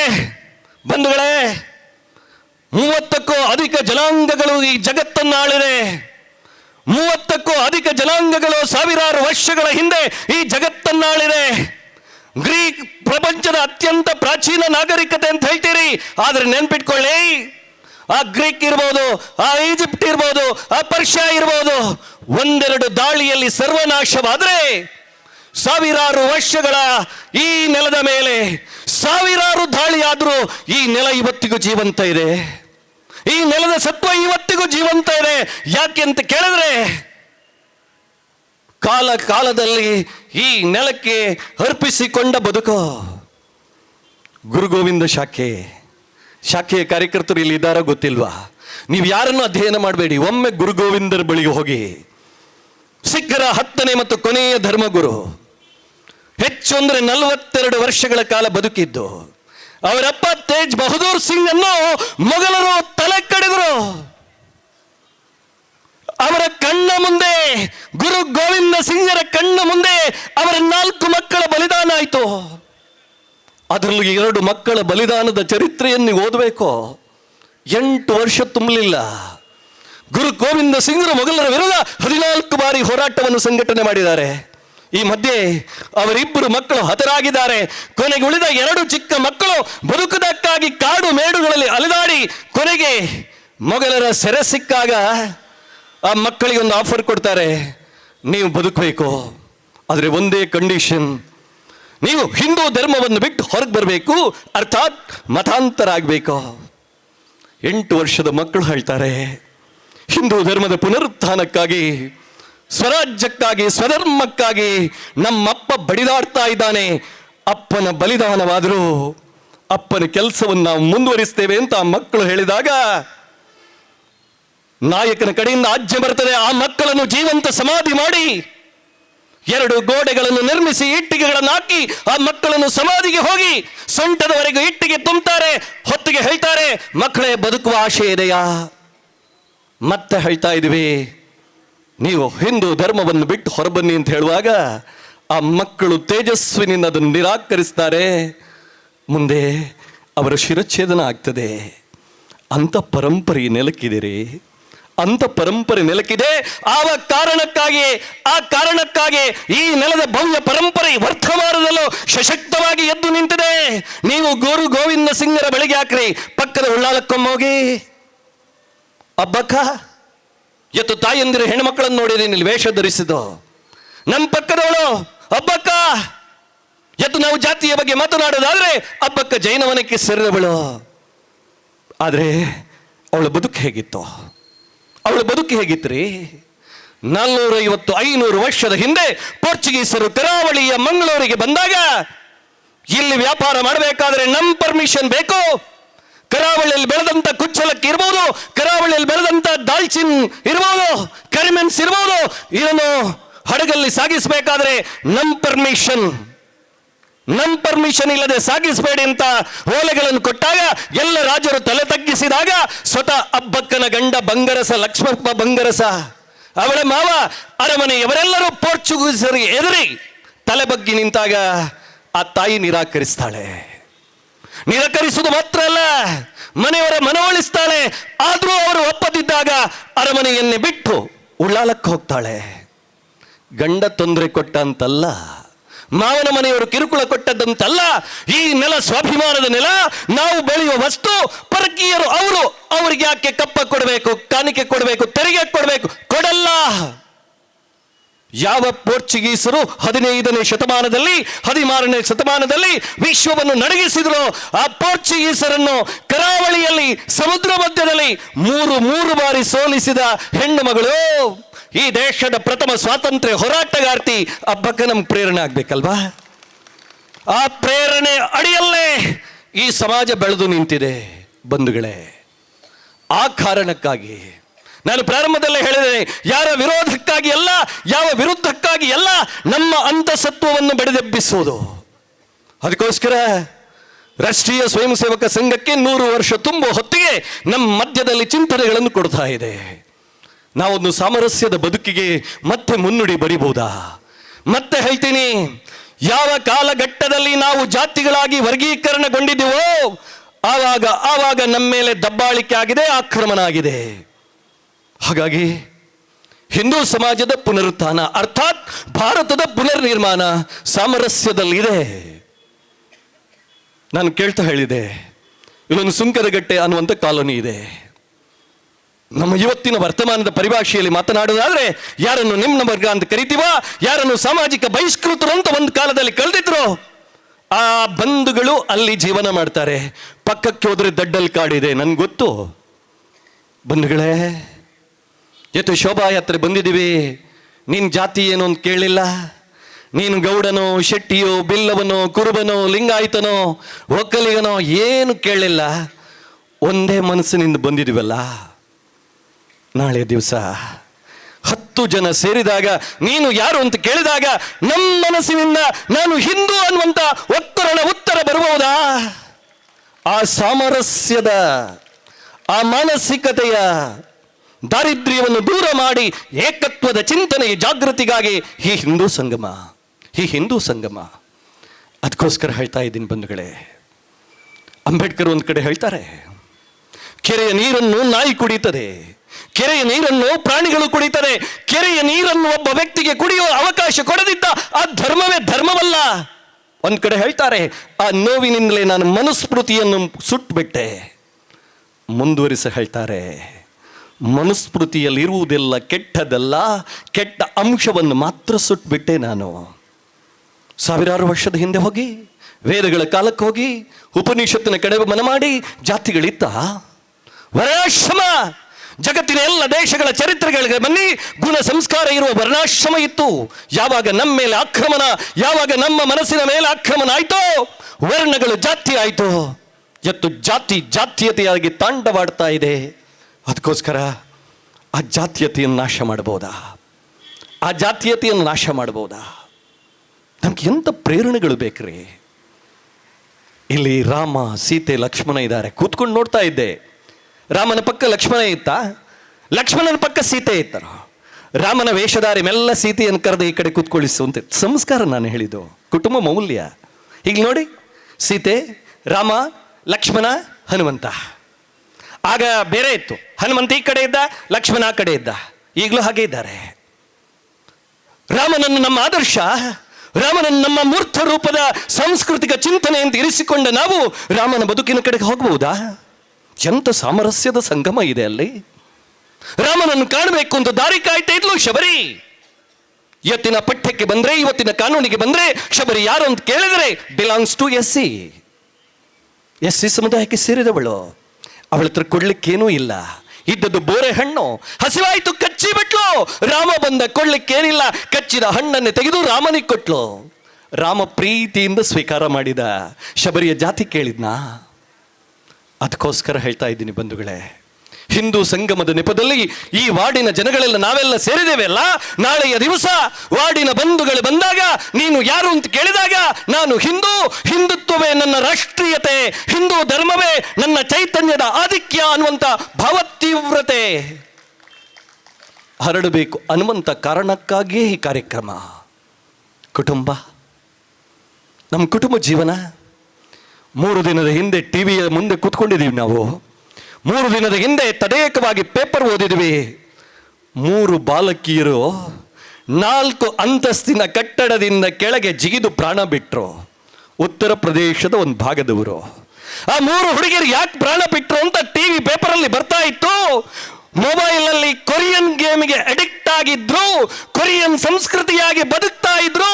ನಾವು ಕೊರಿಯಕ್ಕೆ ಹೋಗ್ಬೇಕು, ಕೊರಿಯನ್ರಾಗಿ ಬದುಕಬೇಕು ಅಂತ ಹಂಬಲ ಇತ್ತು ಅಂತ ಡೆತ್ ನೋಟ್ ಬರಲು ಕೆಳಗೆ ಬಿದ್ದು ಸತ್ತು ಹೋದ್ರು. ಹಾಗಾದರೆ ನಮ್ಮ ಕುಟುಂಬ ಜೀವನಕ್ಕೆ ಹೇಗಿತ್ತು? ನಾನು ನಡ್ಕೊಂಡು ಬರುವಾಗ ಯೋಚನೆ ಮಾಡ್ತಾ ಇದ್ದೆ, ಆ ಮಕ್ಕಳ ಬಗ್ಗೆ ಯೋಚನೆ ಆಯಿತು. ಆ ಮಕ್ಕಳು ನಮ್ಮಾಗೆ ಈ ರೀತಿಯ ಭಜನೆಗಳಲ್ಲಿ ಭಾಗಿಯಾಗ್ತಿದ್ರೆ ಅವರ ಭಾವ ಜಾಗೃತಿ ಆಗ್ತಾ ಇತ್ತಲ್ಲ.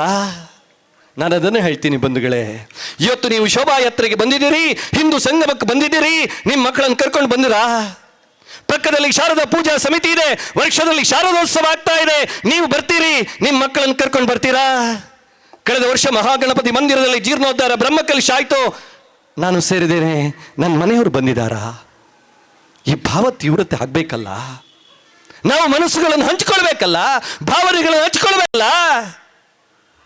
ಇಲ್ಲಿ ನೋಡಿ, ಶಿವಾಜಿಯ ಭಾವಚಿತ್ರ ಇದೆ. ನಮಗೆ ಇವತ್ತು ಶಿವಾಜಿ ಯಾಕೆ ಆದರ್ಶ? ಯಾಕೆ ಆದರ್ಶ? ಆ ಕುಟುಂಬದ ಮೌಲ್ಯ. ರಾಮ, ನಾನೊಂದು ಕಡೆ ಮಾತನಾಡೋಕೆ ಹೇಳಿದೆ, ಇವತ್ತು ಕುಟುಂಬ ಜೀವನ ಅಂದಾಗ ರಾಮ ನಮ್ಮ ಕಣ್ಮುಂದೆ ಬರಬೇಕು. ನಾಳೆಯ ದಿವಸ ರಾಮನಿಗೆ ಪಟ್ಟಾಭಿಷೇಕ. ದಶರಥ ಕೊಟ್ಟ ಮಾತಿನಂತೆ ಮಾತು ತಪ್ಪಿ ಭರತನಿಗೆ ಪಟ್ಟಾಭಿಷೇಕ ಅಂತ ಆಗಿದೆ. ತೀರ್ಮಾನದ ಪ್ರಕಾರ ರಾಮ ಕಾಡಿಗೆ ಹೊರಟು ನಿಂತಿದ್ದಾನೆ. ಭರತ ಬಂದಿದ್ದಾನೆ, ರಾಮನಿಲ್ಲ. ವಾರ್ತೆ ಕೇಳಿದ್ದಾನೆ, ಅಣ್ಣ ವನವಾಸಕ್ಕೆ ಹೋಗಿದ್ದಾನೆ. ಭರತನ ಜಾಗದಲ್ಲಿ ನಾವು ಇರ್ತಿದ್ರೆ ಅಣ್ಣನಿಗೆ ಸಿಗದ ಪಟ್ಟ ನನಗೆ ಸಿಕ್ಕಿತು ಅಂತ ಖುಷಿ ಪಡ್ತಾ ಇದ್ವಲ್ಲ. ಭರತ ಏನು ಮಾಡಿದ? ಕಾಡಿಗೆ ಹೋದ. ಅಣ್ಣನ ಮನವೊಲಿಸಿದ. ರಾಮ, ನೀನಿಲ್ಲದ ಅಯೋಧ್ಯೆ, ಅದು ಅಯೋಧ್ಯೆ ಅಲ್ಲ, ಬರ್ಬೇಕಣ್ಣ ಅಂತ ಕೇಳಿದ. ರಾಮ ಹೇಳಿದ, ನೋಡು ಭರತ, ಪಿತೃ ಕಾರ್ಯದ ಋಣ ನನ್ನ ಮೇಲಿದೆ. ಅಪ್ಪನಿಗೆ ಮಾತು ಕೊಟ್ಟಿದ್ದೀನಿ, ತಂದೆಯ ಕಾರ್ಯ ನಾನು ಪಾಲಿಸಲೇಬೇಕು. ನಿನಗೂ ಹೇಳ್ತೀನಿ, ಪ್ರಭುವಾಗಿ ನಿನ್ನ ಕಾರ್ಯ ನೀನು ಮಾಡಬೇಕು. ಭರತ ಹೇಳ್ತಾನೆ, ಮನವೊಲಿಸ್ತಾನೆ. ಕೊನೆಗೊಂದು ತೀರ್ಮಾನಕ್ಕೆ ಬಂದು ಭರತ ಹೇಳ್ತಾನೆ, ಅಣ್ಣ, ನೀನು ಬರುವವರೆಗೆ ಕಾಯ್ತೀನಿ, ಆದರೆ ನೀನು ಏರದ ಪಟ್ಟ ನಾನು ಏರಲ್ಲೇ. ನಿನ್ನ ಕಾಲ ಧೂಳನ್ನು ಒರೆಸಿಕೊಳ್ಳುವ, ಮೆತ್ತಿಕೊಳ್ಳುವ ಆ ಪಾದುಕೆ ಕೊಡು. ಪಾದುಕಿಯನ್ನು ಸ್ವೀಕಾರ ಮಾಡಿ ಬಂದು ಪಟ್ಟದಲ್ಲಿರಿಸಿ ನಂದಿ ಗ್ರಾಮದಲ್ಲಿ 14 ವರ್ಷವನ್ನು ಕಳೆದ ಭರತ. ಆ ಕುಟುಂಬ ಜೀವನದ ಮೌಲ್ಯ ನಮ್ಗೆ ಆದರ್ಶ ಆಗ್ಬೇಕಲ್ವಾ? ನಮ್ಗೆ ಆದರ್ಶ ಆಗ್ಬೇಕಲ್ಲ ರೀ. ಆ ಕಾರಣಕ್ಕೋಸ್ಕರ ಕಳೆದುಕೊಂಡ ಜೀವನ ಮೌಲ್ಯಗಳು, ಕಳೆದುಕೊಂಡ ಕುಟುಂಬದ ಮೌಲ್ಯಗಳ ಪುನರುತ್ಥಾನ ಆಗಬೇಕು. ಇವತ್ತು ಪೇಪರ್ ಟಿವಿಯಲ್ಲಿ ಓದ್ತೀವಿ, ರಷ್ಯಾದ ಹುಡುಗಿ ಬಂದು ಹಂಪಿಯಲ್ಲಿ ಮದುವೆ ಆದ್ಲು, ಇಂಗ್ಲೆಂಡ್ನ ಹುಡುಗಿ ಬಂದು ಕುದ್ರೋಳಿಯಲ್ಲಿ ಮದುವೆ ಆದ್ಲು ಅಂತ ಓದ್ತೀರಿ.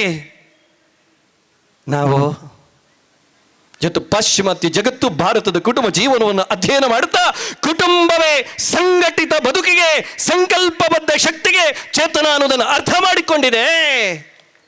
ನಾವು ಮತ್ತೆ ಆ ಮೌಲ್ಯವನ್ನು ಗಟ್ಟಿ ಮಾಡಬೇಕು. ಆ ಕಾರಣಕ್ಕೋಸ್ಕರ ಈ ಹಿಂದೂ ಸಂಗಮ ಬಂಧುಗಳೇ, ಸ್ವದೇಶಿ ನೆನಪು ಮಾಡ್ಬೋದ ನಾವು? ನಾನು ಮತ್ತೆ ಅಬ್ಬಕ್ಕನ ಹತ್ರ ಹೋಗ್ತೀನಿ. ಅಬ್ಬಕ್ಕ ಆ ಪೋರ್ಚುಗೀಸರು ಯುದ್ಧ ಮಾಡುವ ಅವಳ ಜೊತೆ ಇದ್ದಿದ್ದವರು ಯಾರು? ಚೆನ್ನು ಗುರಿಕಾರ, ಇವತ್ತಿನ ಮೊಗವೀರ ಸಮುದಾಯಕ್ಕೆ ಸೇರಿದವನು. ಅವಳ ಇಡೀ ಸೈನ್ಯದಲ್ಲಿ ಇದ್ದದು ಬಿಲ್ಲವರು, ಬಂಟರು, ಮೊಗವೀರರು, ಮಾಪಿಳ್ಳಗಳು. ಅಂದ್ರೆ ಇಲ್ಲಿಯ ಸ್ಥಳೀಯ ಜನಗಳನ್ನು ಒಟ್ಟು ಸೇರಿಸಿ ಸೈನ್ಯ ಕಟ್ಟಿ ಆ ಪೋರ್ಚುಗೀಸರ ಬಡಿದಾಡುವ ಶಕ್ತಿಯನ್ನು ವೃದ್ಧಿ ಮಾಡಿದ ಅವಳ ತಾಕತ್ತು ಈ ನೆಲದಿಂದ ಬಂದದ್ದು. ನನಗೆ ಭಾವ ಜಾಗೃತ ಆಗ್ಬೇಕಲ್ವಾ? ಮಂಗಳೂರಿಗೆ ಬಂದು ನಾನು 23 ವರ್ಷ ಆಯಿತು. ಇವತ್ತು ಸ್ವದೇಶಿ ಅಂದರೆ ಒಂದು ಭಾಷೆಯ ಬಗ್ಗೆ ನೆನಪು ಮಾಡಿ. ಇವತ್ತು ಉರ್ವ ಸ್ಟೋರಿಂದ ಹಿಡಿದು ಸ್ಟೇಟ್ ಬ್ಯಾಂಕಿನವರೆಗೆ ಸಂಜೆಯ ಹೊತ್ತಿಗೆ ಮಕ್ಕಳು ಬ್ಯಾಗ್ ಹಾಕ್ಕೊಂಡು ಟ್ಯೂಷನ್ಗೆ ಯಾವ ಭಾಷೆಗೆ ಹೋಗ್ತಾರೆ ಅಂತ ಕೇಳಿ ನಿಮಗೆ ಆಶ್ಚರ್ಯ ಆಗ್ಬೋದು. ಕನ್ನಡ ಕಲೀಲಿಕ್ಕೆ ಹೋಗ್ತಾ ಇದ್ದಾರೆ. ಅಂದರೆ ನಮ್ಮ ನೆಲದ ಭಾಷೆಯನ್ನು ದೂರ ಮಾಡ್ತಾ ಇದ್ವಾ? ನಮ್ಮ ಮಾತೃಭಾಷೆ, ನಮ್ಮ ನೆಲದ ಭಾಷೆ. ಇನ್ನೊಂದು ಕಡೆ ನಾನು ನೀವು ಮಾತನಾಡುವ ಆ ತುಳು ಭಾಷೆ.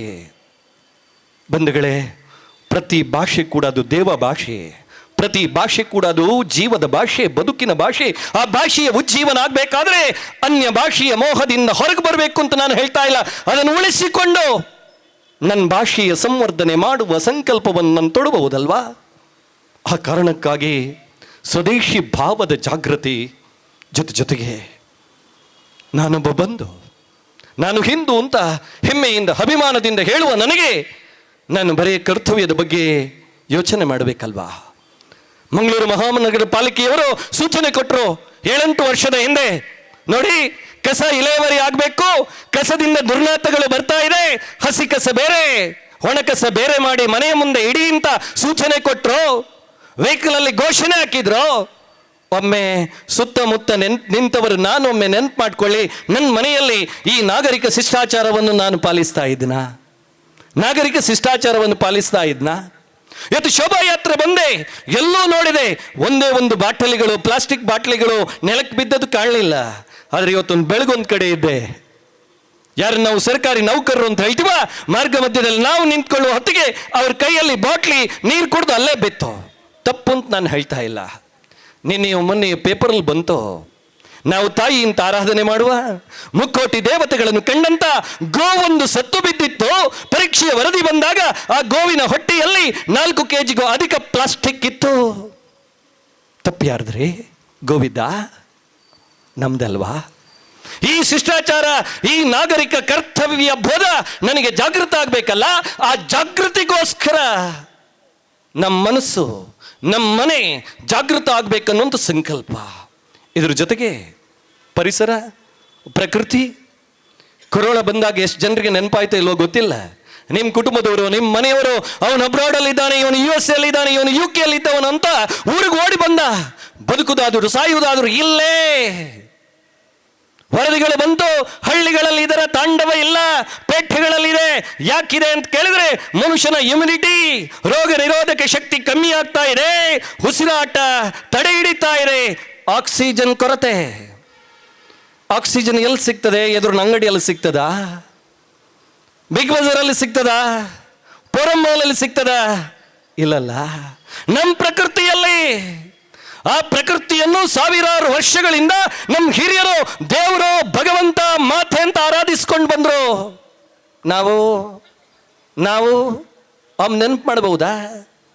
ಪ್ರಕೃತಿ ಅಂದ್ರೆ, ಪರ್ಯಾವರಣ ಅಂದ್ರೆ, ಪರಿಸರ ಅಂದ್ರೆ ಬರೇ ಮರ ಗಿಡಗಳು ಮಾತ್ರ ಅಲ್ಲ. ನಾವು ಕುಡಿಯುವ ನೀರು, ನಾವು ಸೇವನೆ ಮಾಡುವ ವಾಯು. ಜೊತೆ ಇಡೀ ಜಗತ್ತನ್ನು ನೋಡಿ, ಗ್ಲೋಬಲ್ ವಾರ್ಮಿಂಗ್, ಜಾಗತಿಕ ತಾಪಮಾನ.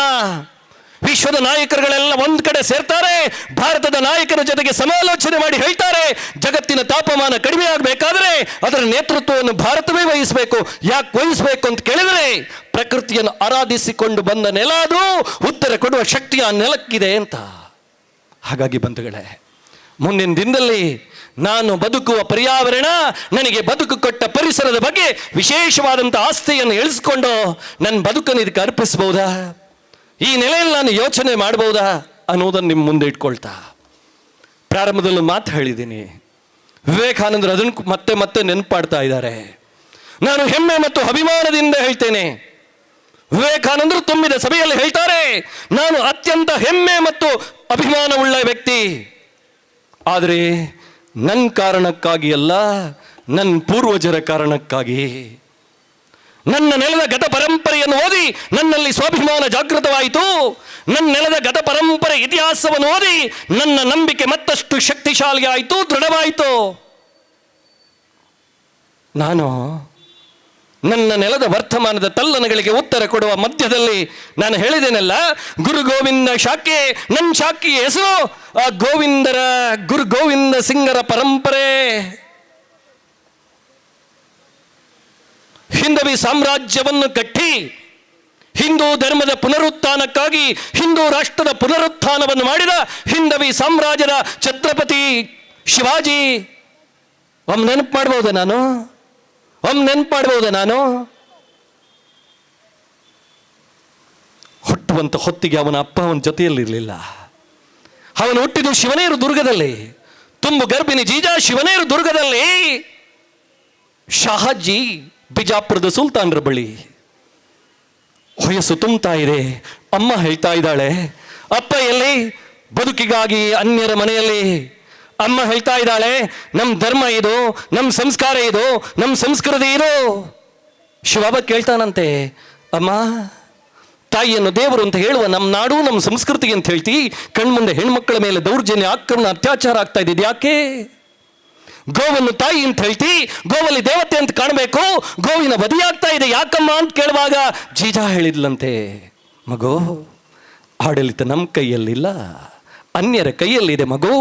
ಮುಂದೊಂದು ದಿವಸ ಅವಕಾಶ ಸಿಕ್ಕಿದಾಗ ಈ ದೌರ್ಜನ್ಯದ ವಿರುದ್ಧ, ಈ ದಮನದ ವಿರುದ್ಧ ಬಡಿದಾಡಲೇಬೇಕು.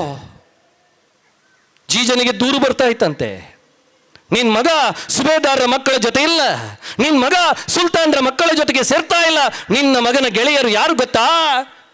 ಕಾಡಲ್ಲಿ ದನಗಳನ್ನು ಮೇಯಿಸುವ ಮಾವಳಿಗರು. ಆ ಅಮ್ಮನಿಗೆ ಬೇಸರ ಆಗಲಿಲ್ಲ, ಅವಳಿಗೆ ಧೈರ್ಯ ಇತ್ತು. ಶಿವಾಜಿ ಎದೆಗೂಡಲ್ಲಿ ಅವಳು ಸಂಸ್ಕೃತಿಯ ಉತ್ಥಾನದ ಪಾಠ ಹೇಳಿದ್ಲು. ಮಾವಳಿಗ ಪೌರರನ್ನು ಜೊತೆ ಸೇರಿಸಿದ, ಅವರಲ್ಲಿ ಚೈತನ್ಯ ತುಂಬಿದ. ಸಂಗಗಚ್ಚಂ ಸಂವದ್ವಂ ಸಂವೋ ಮನಾಂಸಿ ಜಾನತಂ ಅಂತ ಹೇಳ್ತಿರಲ್ಲ, ಒಂದೇ ಭಾವ, ಒಂದೇ ಸಂಕಲ್ಪದ ಜಾಗೃತಿ. 16ನೇ ವಯಸ್ಸಿನಲ್ಲಿ 9 ಕೋಟೆಗಳನ್ನು ಸುಲ್ತಾನರಿಂದ, ಆದಿಲ್ ಶಾಹಿಗಳಿಂದ, ಕುತುಬ್ ಶಾಹಿಗಳಿಂದ, ಮೊಘಲರಿಂದ ಕಸಿದು ಅಖಂಡ ಹಿಂದವಿ ಸಾಮ್ರಾಜ್ಯವನ್ನು ಕಟ್ಟಿ ಬೆಳೆಸಿದಂಥ ಛತ್ರಪತಿ ಶಿವಾಜಿಯ ಪರಂಪರೆ ನಮಗೆ ಪ್ರೇರಣೆ ಆಗಬೇಕಲ್ಲ. ಆ ಪ್ರೇರಣೆಯ ನೆಲೆಯಲ್ಲಿ ವರ್ತಮಾನದ ನಮ್ಮ ಐಕ್ಯ, ನಮ್ಮ ಭಾವೈಕ್ಯ. ಅದಕ್ಕೋಸ್ಕರ ಹೇಳ್ತಾ ಇದ್ದೀನಿ ಬಂಧುಗಳೇ, ಇವತ್ತು ಹಿಂದೂ ಸಂಗಮದ ನೆಪದಲ್ಲಿ ಶೋಭಾಯಾತ್ರೆಯಲ್ಲಿ ಬಂದಿದ್ದೀವಿ, ಭಜನೆ ಹಾಡಿದ್ದೀವಿ, ಉರ್ವ ಸ್ಟೋರ್ನಿ ಮೈದಾನಕ್ಕೆ ಬಂದಿದ್ದೀವಿ. ನಮ್ಮ ಮುಂದೆ ಸಾಧುಗಳಿದ್ದಾರೆ, ಒಂದಷ್ಟು ಮನೆಯ ಮಕ್ಕಳು ಇವತ್ತು ಬೇರೆ ಬೇರೆ ಭಾವವನ್ನು ಧರಿಸಿ, ವೇಷವನ್ನು ಧರಿಸಿ ನಮ್ಮ ಮುಂದೆ ವಿರಾಜಮಾನರಾಗಿದ್ದಾರೆ. ಮುಂದಿನ ದಿವಸದಲ್ಲಿ ಹಿಂದುತ್ವ, ಹಿಂದೂ ಧರ್ಮದ ವಿಚಾರಗಳು ಬಂದಾಗ ಜಾತಿಯ ನೆಲೆಯನ್ನು ಮೀರಿ ಜಾತೀಯತೆಯ ನಾಶವನ್ನು ನಾನು ಮಾಡಬಹುದಾ? ಆ ಭಾವದ ಜಾಗೃತಿಯ ಉತ್ಥಾನ ಆಗಲಿ. ಹಿಂದೂ ಮತ್ತು ಹಿಂದುತ್ವ ಅಂದರೆ ಅದು ಬರೀ ಘೋಷಣೆಯಲ್ಲ. ಹಿಂದೂ ಮತ್ತು ಹಿಂದುತ್ವ ಅಂದರೆ ಅದು ಬರೀ ಘೋಷಣೆಯಲ್ಲ, ಅದು ವೃಥ ಆಗಬೇಕು.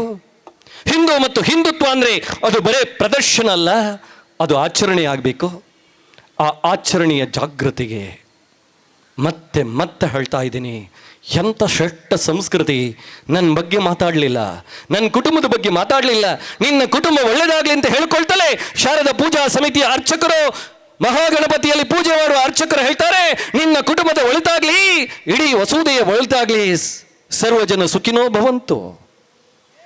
ಈ ಕಲ್ಪನೆ ಕೊಟ್ಟ, ಈ ಭಾವದ ಉದ್ದೀಪನ ಮಾಡಿದ ಹಿಂದೂ ಸಮಾಜ ಸಶಕ್ತವಾದರೆ ಇವತ್ತು ಜಗತ್ತು ಹೇಳ್ತಾ ಇದೆ, ಜಗತ್ತು ಯೋಚನೆ ಮಾಡ್ತಾ ಇದೆ.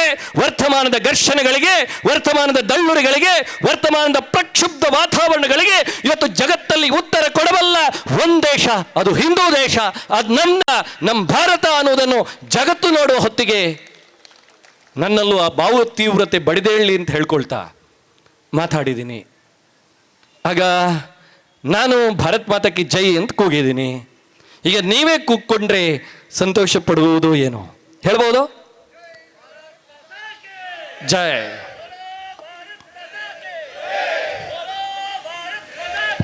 ಜೈ. ಕಿ. ಒಂದಷ್ಟು ಕೈಗಳು ಬಂದಿಲ್ಲ. 5 ನಿಮಿಷ ಮಾತ್ರ. ಕಪ್ಪೆ ಕತೆ ನಾನು ಹೇಳಿದಲ್ಲ, ಸೈನ್ಸ್ ಟೀಚರ್ಗಳ ಹತ್ರ PUC ಓದು ವಿದ್ಯಾರ್ಥಿಗಳಿದ್ರೆ ಬರೀ ಚಂದದ ಒಂದು ಕತೆ ಬರ್ತದೆ. ಇವತ್ತು ನಮ್ಮ ಸಮಾಜ ಹೀಗೆ. ಕಪ್ಪೆಯನ್ನು ಬಿಸಿನೀರು, ಗೋಂಗೂರು ಕಪ್ಪೆ ಅಂತ ಹೇಳ್ತೀವಿ, ದೊಡ್ಡ ಕಪ್ಪೆಯನ್ನು ಬಿಸಿನೀರಿಗೆ ಹಾಕಿದರೆ, ನಾನು PUCಯಲ್ಲಿರುವಾಗ ಸೈನ್ಸ್ ಮೇಸ್ಟ್ರು ಹೇಳಿದ ಮಾತು ಇದು. ಗೋಂಗೂರು ಕಪ್ಪೆಯನ್ನು, ದೊಡ್ಡ ಕಪ್ಪೆ, ಬಿಸಿನೀರಿಗೆ ಒಮ್ಮೆ ಹಾಕಿಬಿಟ್ರೆ ಅದು ಬಿಸಿನೀರಿನ ಒಮ್ಮೆಲೆ ಜಂಪ್ ಮಾಡ್ತದೆ ಹೊರಗಡೆ.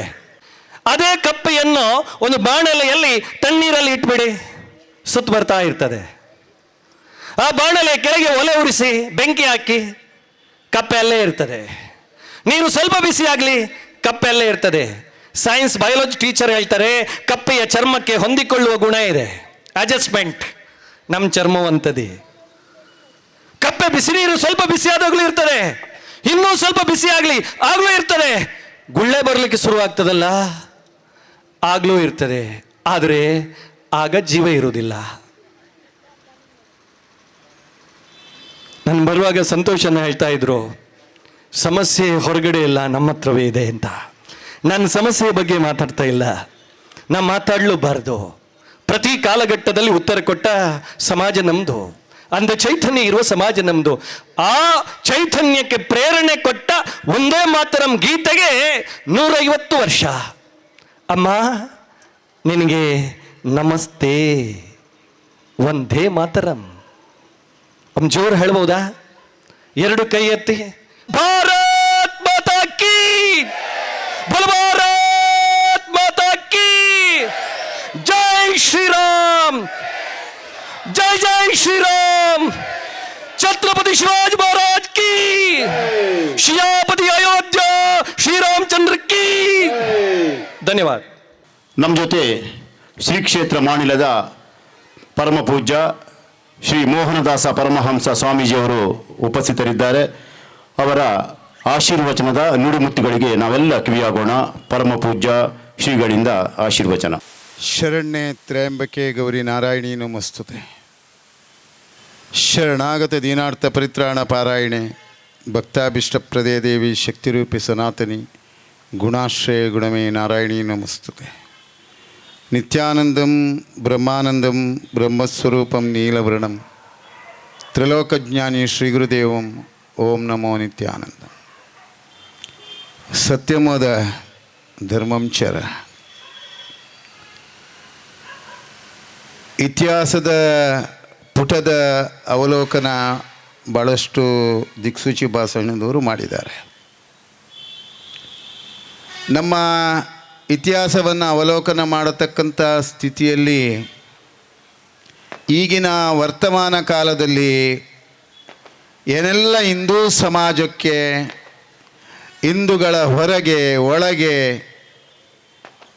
ಜೀವನದ ವೈವಾಹಿಕ ಜೀವನದಿಂದ ಹಿಡಿದು ಜೀವನದ ಸಾರ್ಥಕತೆಯ ಬದುಕಿನಲ್ಲಿ, ರಾಷ್ಟ್ರೀಯತೆಯಲ್ಲಿ, ಸಾಮಾಜಿಕ, ಧಾರ್ಮಿಕ, ಶೈಕ್ಷಣಿಕ ಮಟ್ಟದಲ್ಲಿ ಯಾವ ರೀತಿಯ ಹೊಡೆತವನ್ನು ಇಡೀ ಹಿಂದೂ ಸಮಾಜ 2 ವರ್ಗದ ಜನ ಇದ್ದಾರೆ. ಒಂದು ನಿದ್ದೆ ಬಂದಾಗೆ ಮಾಡುವವರು, ಒಂದು ನಿದ್ದೆ ಮಾಡುವವರು. ನಿದ್ದೆ ಮಾಡುವವರನ್ನು ಎಬ್ಬಿಸ್ಬೋದು, ನಿದ್ದೆ ಮಾಡಿದಾಗೆ ಮಾಡುವವರನ್ನು ಎಬ್ಬಿಸುವುದು ಹೇಗೆ? ಅದಕ್ಕೆ ಇತಿಹಾಸದ ಪುಟದಲ್ಲಿ ಭಾಳಷ್ಟು ಈ ದೇಶದಲ್ಲಿ ಆಕ್ರಮಣಗಳು ನಡೆದಿದೆ. ಹಿಂದೂ ಸಮಾಜದ ಮೇಲೆ, ದೇಶದ ಮೇಲೆ, ವ್ಯಾಪಾರೀಕರಣದ ಮೇಲೆ ಬೇರೆ ಬೇರೆ ಆಘಾತಕಾರ ಘಟನೆಗಳು ನಡೀತಾ ಇದೆ. ಅದಕ್ಕೋಸ್ಕರ ಇಡೀ ಸಮಾಜ ಎಚ್ಚೆತ್ತುಕೊಳ್ಬೇಕಾದಂಥ ಪರಿಸ್ಥಿತಿಯಲ್ಲಿ ಇವತ್ತು ಜಗತ್ತಿದೆ. ದೇಶ ಅಲ್ಲ, ಇಡೀ ಜಗತ್ತು ಇದೆ. ಈ ದೇಶ ಲೋಕ ಸಮಸ್ತ ಸುಖಿನೋ ಭವಂತು ಸರ್ವೇ ಜನ ಸುಖಿನೋ ಭವಂತು ಅಂತ ವಿಶ್ವಶಾಂತಿಯನ್ನು ಬಯಸಿದಂಥ ದೇಶ ಇದು. ಈ ದೇಶದ ಸಂಸ್ಕೃತಿ, ಈ ದೇಶದ ಪರಂಪರೆ, ಈ ದೇಶದ ತ್ಯಾಗ ಜೀವನ, ಈ ದೇಶದ ಸಮರ್ಪಣಾ ಭಾವನೆ, ಈ ದೇಶದ ಬಗ್ಗೆ, ರಾಷ್ಟ್ರದ ಬಗ್ಗೆ, ವಿಶ್ವದ ಬಗ್ಗೆ ಇರತಕ್ಕಂಥ ತುಡಿತದ ಮನೋಭಾವ, ಇದನ್ನು ಜಗತ್ತಿಗೆ ತೋರಿಸಿಕೊಟ್ಟಂಥ ಒಂದೇ ಸೈದ್ಧಾಂತಿಕ ಸಿದ್ಧಾಂತ ಇದ್ದಂಥ ಜಗತ್ತಿನಲ್ಲಿರತಕ್ಕಂಥ ದೇಶ ಹಿಂದೂಸ್ತಾನ, ಅದೇ ಭಾರತ. ಯೋಚನೆ ಮಾಡಿ ಬಂಧುಗಳೇ, ಇವತ್ತು ನಮ್ಮ ಕುಟುಂಬ ಪದ್ಧತಿ, ನಮ್ಮ ಜೀವನ ಪದ್ಧತಿ, ನಮ್ಮ ರಾಜಕೀಯ ಕ್ಷೇತ್ರ, ಅಧಿಕಾರದ ವ್ಯವಸ್ಥೆ, ಜನಸಾಮಾನ್ಯ ಒಬ್ಬ ಕಾರ್ಯಕರ್ತನ ತುಡಿತ, ಆ ಕಾರ್ಯಕರ್ತನ ತುಡಿತದ ಮೂಲಕ ಪಕ್ಷಗಳು, ರಾಷ್ಟ್ರಗಳು, ದೇಶಗಳ ರಾಷ್ಟ್ರೀಯತೆಗಳು ಅದು ಉಜ್ಜೀವನವನ್ನು ಕಾಣ್ತಕ್ಕಂಥ ಸಂದರ್ಭ ಸನ್ನಿವೇಶದಲ್ಲಿ ಅದಕ್ಕೆ ತುಳಿದಂಥ, ತ್ಯಾಗ ಮಾಡಿದಂಥ, ಸೇವೆ ಮಾಡಿದಂಥ ಎಷ್ಟು ಆತ್ಮಗಳನ್ನು ನಾವು ಕಳ್ಕೊಂಡಿದ್ದೇವೆ. ಅದನ್ನು ಭಾಳ ಸಮರ್ಪಕವಾಗಿ ವೇದಿಕೆಯಲ್ಲಿ ತಿಳಿಸಿದರು ನಿಮಗೆ. ಆ ದಿವಸದ ನೋವು, ಆ ದಿವಸದ ವೇದನೆ, ಆ ದಿವಸದ ಪರಿಸ್ಥಿತಿಯನ್ನು ನಮ್ಮ ಮಕ್ಕಳಿಗೆ ನಾವು ತಿಳ್ಕೊಳ್ಳುವಲ್ಲಿ ಎಷ್ಟು ವಿಫಲರಾಗಿದ್ದೇವೆ ಅನ್ನೋದನ್ನು ನಾವು ಯೋಚಿಸಬೇಕು. ಒಂದು ಕುಟುಂಬ ಪದ್ಧತಿಯ ಜೀವನದ ಬದುಕನ್ನು ಸಮರ್ಪಕವಾಗಿ ನಿಭಾಯಿಸುವಲ್ಲಿ ಇವತ್ತು ರಾಷ್ಟ್ರೀಯ ಸ್ವಯಂ ಸೇವಕ ಸಂಘದ 100ನೇ ವರ್ಷದ ಈ ಕಾರ್ಯಕ್ರಮ ಇರೋದು ಸಮಾಜವನ್ನು ವಿರೋಧಿಸಲಿಕ್ಕಾಗಲಿ ಅಥವಾ ಯಾರನ್ನು ದೂಷಿಸಲಿಕ್ಕಾಗಲಿ ಅಥವಾ ಯಾರಲ್ಲಿಯೂ ಸ್ವಾಭಿಮಾನದ ಬದುಕನ್ನು ಬಡಿದೆಬ್ಬಿಸಲಿಕ್ಕಾಗಿರುವಂಥ ಕಾರ್ಯಕ್ರಮ ಇದು. ನಾವು ನಮ್ಮತನದಲ್ಲಿ ಇವತ್ತು ನಮ್ಮ ಆಚಾರ ಇರಬಹುದು, ನಮ್ಮ ವಿಚಾರ ಇರಬಹುದು, ನಮ್ಮ ಪರಂಪರೆ ಇರಬಹುದು, ನಮ್ಮ ಮೌಲ್ಯಾಧಾರಿತ ಬದ್ಧತೆ ಇರಬಹುದು, ಅದನ್ನು ನಾವು ಹಿಂದಿನಿಂದ ಎಷ್ಟು ಉಳಿಸ್ಕೊಂಡು ಬಂದಿದ್ದೇವೆ, ಬೆಳೆಸ್ಕೊಂಡು ಬಂದಿದ್ದೇವೆ. ಇನ್ನು ಅದನ್ನು ಉಳಿಸುವಲ್ಲಿ ಎಲ್ಲಿ ವಿಫಲರಾಗಿದ್ದೇವೆ, ಇದನ್ನು ಯೋಚನೆ ಮಾಡಬೇಕಾದಂಥ ಕಾಲಘಟ್ಟದಲ್ಲಿ ನಾವಿದ್ದೇವೆ. ಈ ದೇಶ ಭಾಳಷ್ಟು ಶೋಷಣೆಗಳನ್ನು ಅನುಭವಿಸಿದಂಥ ಎಷ್ಟೋ ಜಾತಿಯ ವಿಭಜನೆಗಳು, ವಿಭಾಗಗಳು ಇವತ್ತು ಈ ದೇಶದಲ್ಲಿ ಮಾನವೀಯ ಮೌಲ್ಯವನ್ನು ಕಳೆದುಕೊಳ್ಳತಕ್ಕಂಥ ಸಂದರ್ಭ ಸನ್ನಿವೇಶದಲ್ಲಿ, ಈ ದೇಶದ ಅಸ್ತಿತ್ವದಲ್ಲಿ ಹಿಂದೂಗಳಾದವನಿಗೂ ಬದುಕುವುದು ಹಿಂದೂ ಧರ್ಮದಲ್ಲಿ ಕಷ್ಟ ಅನ್ನುವಂಥ ಕಾಲಸ್ಥಿತಿಯಲ್ಲಿ ಪರಿವರ್ತನೆ, ಪರಿಮಾರ್ಜನೆ ಜಗದ ನಿಯಮ ಅನ್ನುವಂಥ ತತ್ವ ಸಿದ್ಧಾಂತದಲ್ಲಿ ನಾವೆಲ್ಲರೂ ಒಂದರಾಗಬೇಕು, ಸಾಮರಸ್ಯದಲ್ಲಿ ಬದುಕಬೇಕು.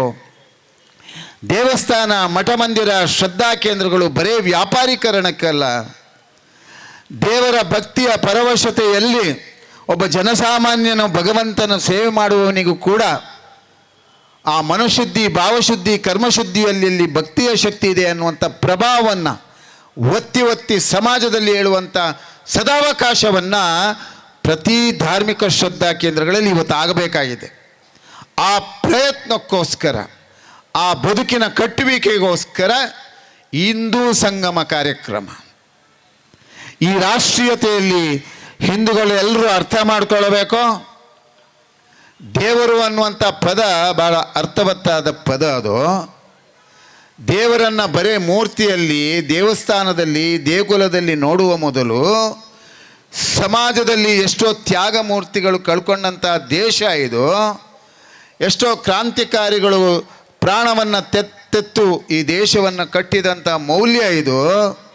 ಇದರ ಬಗ್ಗೆ ಯೋಚನೆ ಮಾಡಬೇಕು ಅಂತಾದರೆ ನಮ್ಮ ಹಿರಿಯರಿಗೆ, ಪುರಾಣ ಪುರುಷರಿಗೆ, ಮಹಾತ್ಮರಿಗೆ, ದಾರ್ಶನಿಕರ ಬಗ್ಗೆ, ತ್ಯಾಗಿಗಳ ಬಗ್ಗೆ, ಅವರ ಜೀವನದ ಕ್ಷಣದಲ್ಲಿ ಆಗತ್ತ ಸೈದ್ಧಾಂತಿಕ ಸಿದ್ಧಾಂತಗಳ ಬಗ್ಗೆ ನಾವು ತಿಳಿ ಹೇಳುವಂಥ ಪ್ರಯತ್ನ ಭಾಳ ಚೆನ್ನಾಗಿ ಈ ವೇದಿಕೆಯಿಂದ ಕೊಟ್ಟರು. ಗುರು ಗೋವಿಂದ ಸಿಂಗರ ತ್ಯಾಗದ, ಅವರ ಮಕ್ಕಳನ್ನು ಕಳ್ಕೊಳ್ಳುವಿಕೆಯ ಪರಿಸ್ಥಿತಿಯನ್ನು ನಮ್ಮ ಮಕ್ಕಳಿಗೆ ನಾವು ಹೇಳಿದೆವ.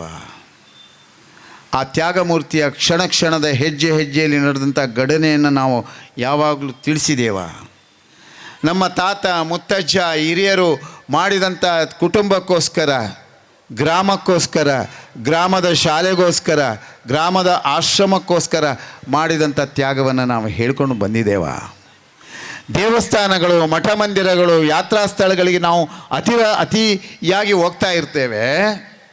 ನಮ್ಮ ಗ್ರಾಮದ ಶಾಲೆ, ನಮ್ಮ ಗ್ರಾಮದ ದೇವಸ್ಥಾನ, ನಮ್ಮ ಗ್ರಾಮದ ಆಶ್ರಮ, ನಮ್ಮ ಪಕ್ಕದ ಮನೆಯವನ ಆ ರೋಗಿಯ ಸಂಕಷ್ಟದ ಪರಿಸ್ಥಿತಿಯನ್ನು ಹಿಂದೂಗಳಾದವರು ಯೋಚನೆ ಮಾಡಿದೆವಾ? ಅಥವಾ ಅನುಕಂಪದ 2 ತುದುಲು ನುಡಿಯಲ್ಲಿ ಆದರೂ ಧೈರ್ಯವನ್ನು ಕೊಡುವಂಥ ಪರಿಸ್ಥಿತಿಯನ್ನು ನಾವು ಎಷ್ಟರ ಮಟ್ಟಿಗೆ ಉಳಿಸಿಕೊಂಡು ಬಂದಿದ್ದೇವೆ? ಇದನ್ನು ಯೋಚಿಸಬೇಕಾದಂಥ ಪರಿಸ್ಥಿತಿಯಲ್ಲಿ ಇಡೀ ಹಿಂದೂ ಸಮಾಜ ಇದೆ. ಬಂಧುಗಳೇ, ದೇವರು ಅನ್ನುವಂಥ ಪದ ಇರೋದು, ದೇವರು ಅನ್ನುವಂಥ ಶಕ್ತಿ ಇರೋದು, ದೇವರು ಅನ್ನುವಂಥ ಪದದೊತ್ತಿಗೆ ಸಾರ್ಥಕತೆಯ ಜೀವನ ಇರೋದು 2 ವಿಚಾರದಲ್ಲಿ. ನೆನಪಿಟ್ಟುಕೊಳ್ಳಿ. ಒಂದು, ಕೃತಜ್ಞತಾ ಮನೋಭಾವ, ಉಪಕಾರ ಸ್ಮರಣೆ. 2, ಅವನಮ್ಮವ ಪದದೊಡತಿಗೆ. ಎಲ್ಲರೊಳಗೊಂಡಾಗು ಮಂಕುತಿಮ್ಮ. ಎಲ್ಲರೊಟ್ಟ ಜೊತೆಯಲ್ಲಿದ್ದುಕೊಂಡು ನಿಮ್ಮ ಜಾತಿ ಇರಲಿ, ಆಚರಣೆ ಇರಲಿ, ಆಚಾರಗಳು ಇರಲಿ, ಯಾವುದೇ ಪರಿಸ್ಥಿತಿ ಇರಲಿ, ನಾವೆಲ್ಲ ಹಿಂದೂಗಳು. ನಾವು ಈ ದೇಶದ ಅಸ್ತಿತ್ವವನ್ನು ಉಳಿಸಬೇಕಾದವರು, ಈ ದೇಶದ ಸಾರ್ವಭೌಮತ್ವವನ್ನು ಉಳಿಸಬೇಕಾದವರು, ಜಗದ್ಗುರು ರಾಷ್ಟ್ರವಾಗಿ ಬೆಳಗತಕ್ಕಂಥ ಜವಾಬ್ದಾರಿಯುತವಾದಂಥ ಜೀವನ ಪದ್ಧತಿ ನಮ್ಮದು ಅಂತ ಯೋಚಿಸುವಂಥ ಕಾಲಘಟ್ಟದಲ್ಲಿ ನಾವು ಇರಬೇಕಾದವರು. ಅದಕ್ಕೋಸ್ಕರ ಈ ಕಾರ್ಯಕ್ರಮ ಯೋಚನೆ ಮಾಡಬೇಕು ಬಂಧುಗಳೇ. ದೇವರು ಅನ್ನುವಂಥ ಪದದೊಟ್ಟಿಗೆ ಈ ದೇವರ ಅಸ್ತಿತ್ವ ಇರೋದೆಲ್ಲಿ? ಈ ಭಕ್ತಿ ಮಾರ್ಗದಲ್ಲಿ ನಮ್ಮ ಬದುಕು ಕಟ್ಟಬೇಕಾದಂಥ ಸ್ಥಿತಿ ಹೇಗೆ?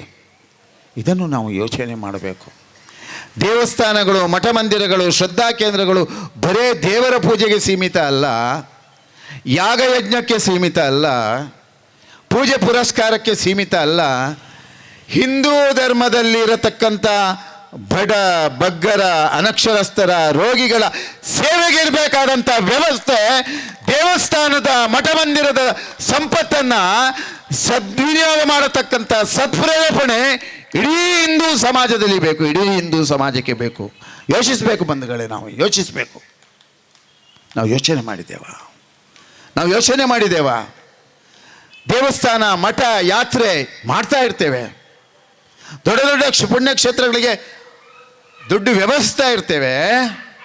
ನಮ್ಮ ಗ್ರಾಮದ ಶಾಲೆ, ನಮ್ಮ ಸೀಮೆಯ ದೇವಸ್ಥಾನ, ನಮ್ಮ ಗ್ರಾಮದ ದೇವಸ್ಥಾನ, ನಮ್ಮ ಕುಟುಂಬದ ದೇವರು, ನಮ್ಮ ಗ್ರಾಮದ ಶಾಲೆ, ನಮ್ಮ ಗ್ರಾಮದ ಆಶ್ರಮ ನಾವು ಯೋಚನೆ ಮಾಡಿದ್ದೇವೆ ಬಂಧುಗಳೇ? ಯೋಚನೆ ಮಾಡಿದ್ದೇವಾ? ಇವತ್ತು ಈ ಪುಣ್ಯದ ನೆಲದಲ್ಲಿ ಶಾರದಾ ಮಹೋತ್ಸವ ಸಮಿತಿ ಇದೆ. ಚಿಕ್ಕ ಬಾಲಕರು ಪ್ರಾರಂಭಿಸಿದಂಥ ಶಾರದಾ ಮಹೋತ್ಸವ ಅದು. ವರ್ಷಂಪ್ರತಿ ಆ ಶಾರದಾ ಮಹೋತ್ಸವದ ಸಮಿತಿಯಿಂದ ಭಾಳಷ್ಟು ಜನರಿಗೆ, ದುರ್ಬಲರಿಗೆ, ಆರ್ತರಿಗೆ ಅವರು ದಾನ ಧರ್ಮ ಮಾಡ್ತಾ ಇರ್ತಾರೆ. ಇಲ್ಲಿ ರಾಜಯೋಗವನ್ನು ಬಯಸ್ತಕ್ಕಂಥ, ವಿಶ್ವಶಾಂತಿಯನ್ನು ಕೊಡತಕ್ಕಂಥ ಆಶ್ರಮ ಇದೆ. ಇಲ್ಲಿ ವಿಶ್ವವನ್ನು ಪ್ರೀತಿಸತಕ್ಕಂಥ, ಎಲ್ಲ ಜೀವಕ ಸಂಕುಲವನ್ನು ಪ್ರೀತಿಸ್ತಕ್ಕಂಥ ಒಂದು ಸಂಸ್ಥೆ ಇದೆ. ಗಣಪತಿ ಮಂದಿರ ಇದೆ, ದೇವಸ್ಥಾನ ಇದೆ. ಈ ಗಣಪತಿ ದೇವಸ್ಥಾನಕ್ಕೆ ನೀವೆಲ್ಲ ಹೋಗ್ತಾ ಇದ್ದೀರಿ. ಇವತ್ತು ದೇವಸ್ಥಾನವೇ ಗೊಂದಲ ಆಗ್ತಾ ಇದೆ.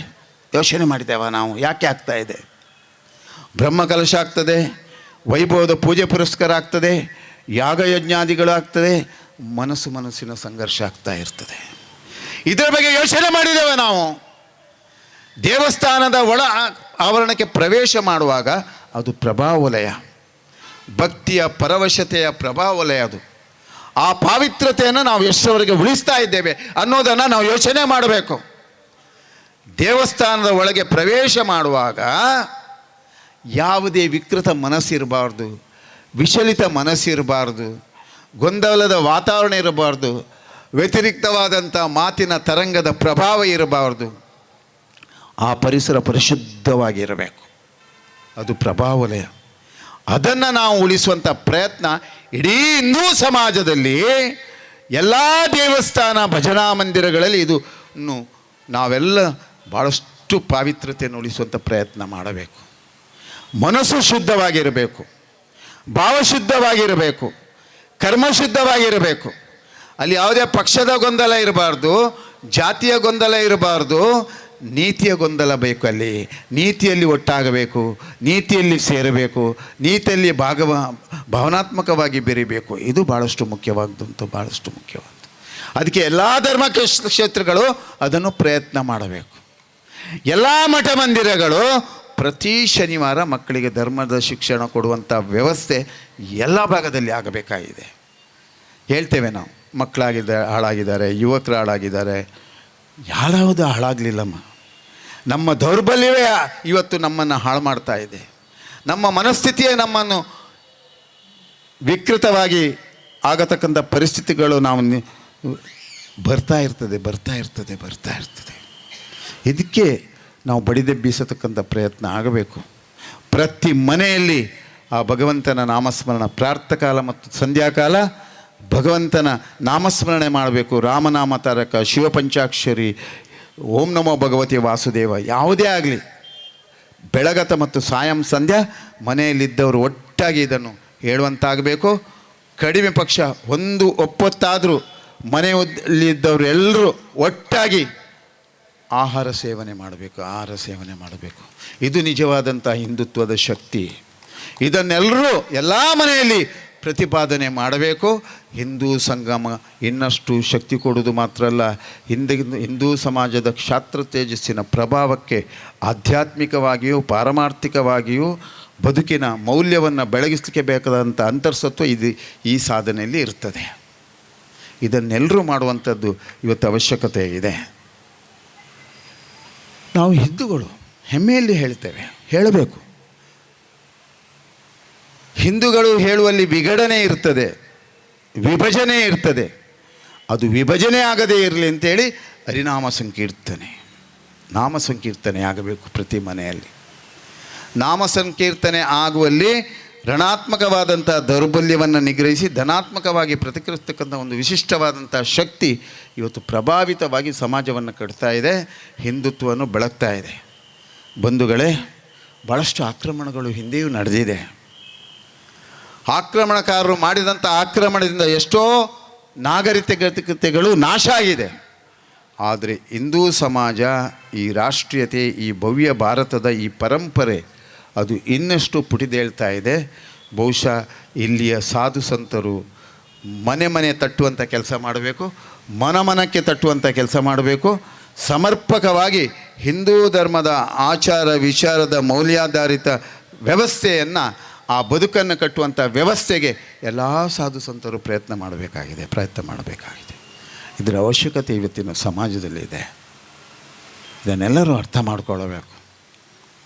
ಮತ್ಸರ್ಯ ಬಿಡಿ. ಯಾರೇ ಹಿಂದೂ ಒಳ್ಳೆಯದಾಗಲಿ ಅವ ನಮ್ಮವ, ಯಾರೇ ಹಿಂದೂ ಕೆಟ್ಟವಾಗಲಿ ಅವ ನಮ್ಮವ. ಆ ಭಾವನೆ, ಆ ಮನಸ್ಸು ನಮಗೆ ಬೇಕು. ಇದಕ್ಕೋಸ್ಕರ ನಾವೆಲ್ಲ ಕಟಿಬದ್ಧರಾಗಬೇಕು. ಎಲ್ಲರನ್ನ ಪ್ರೀತಿಸಬೇಕು. ಎಲ್ಲ ಜೀವ ಸಂಕುಲವನ್ನು ಪ್ರೀತಿಸಬೇಕು.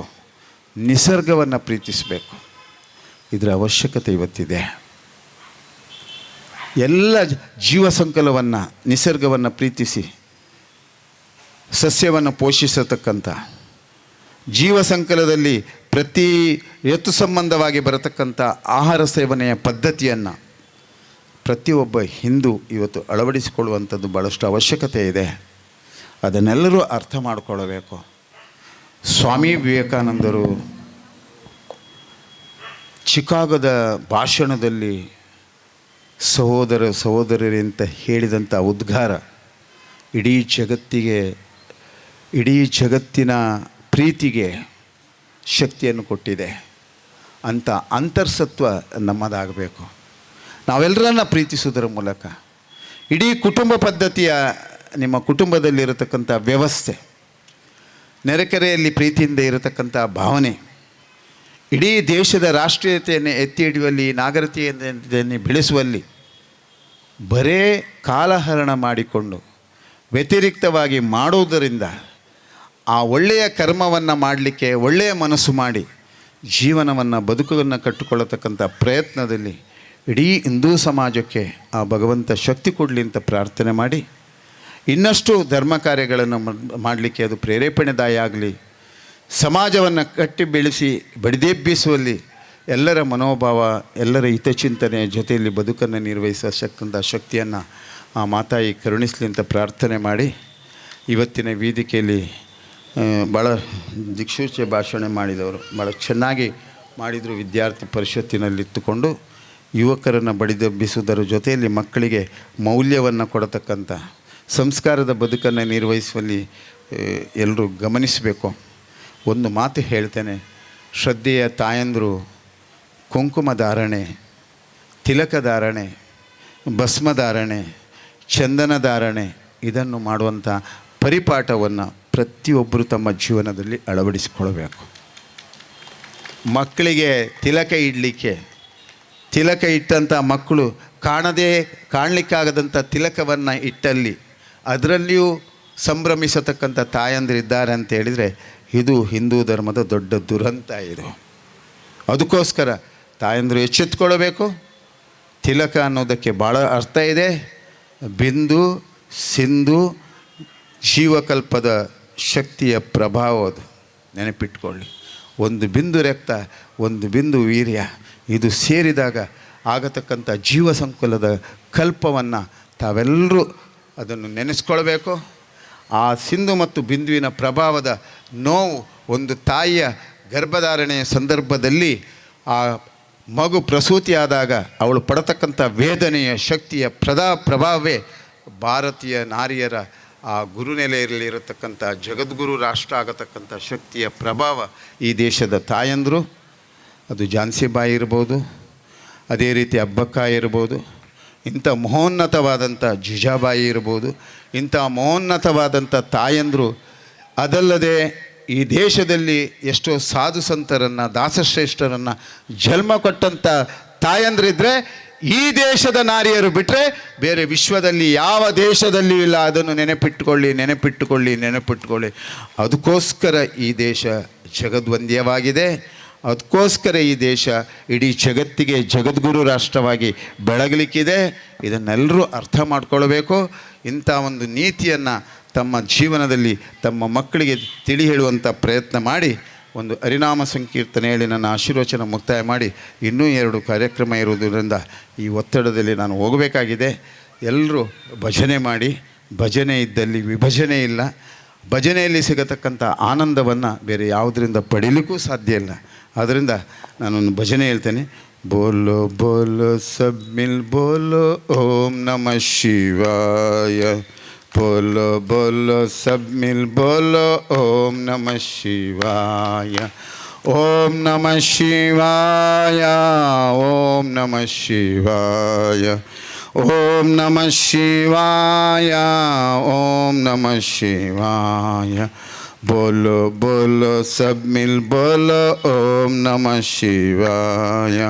बोलो बोलो सब मिल बोलो ओम नमः शिवाय. झूठ जटा में गंगाधारी, झूठ जटा में गंगाधारी, त्रिशूलधारी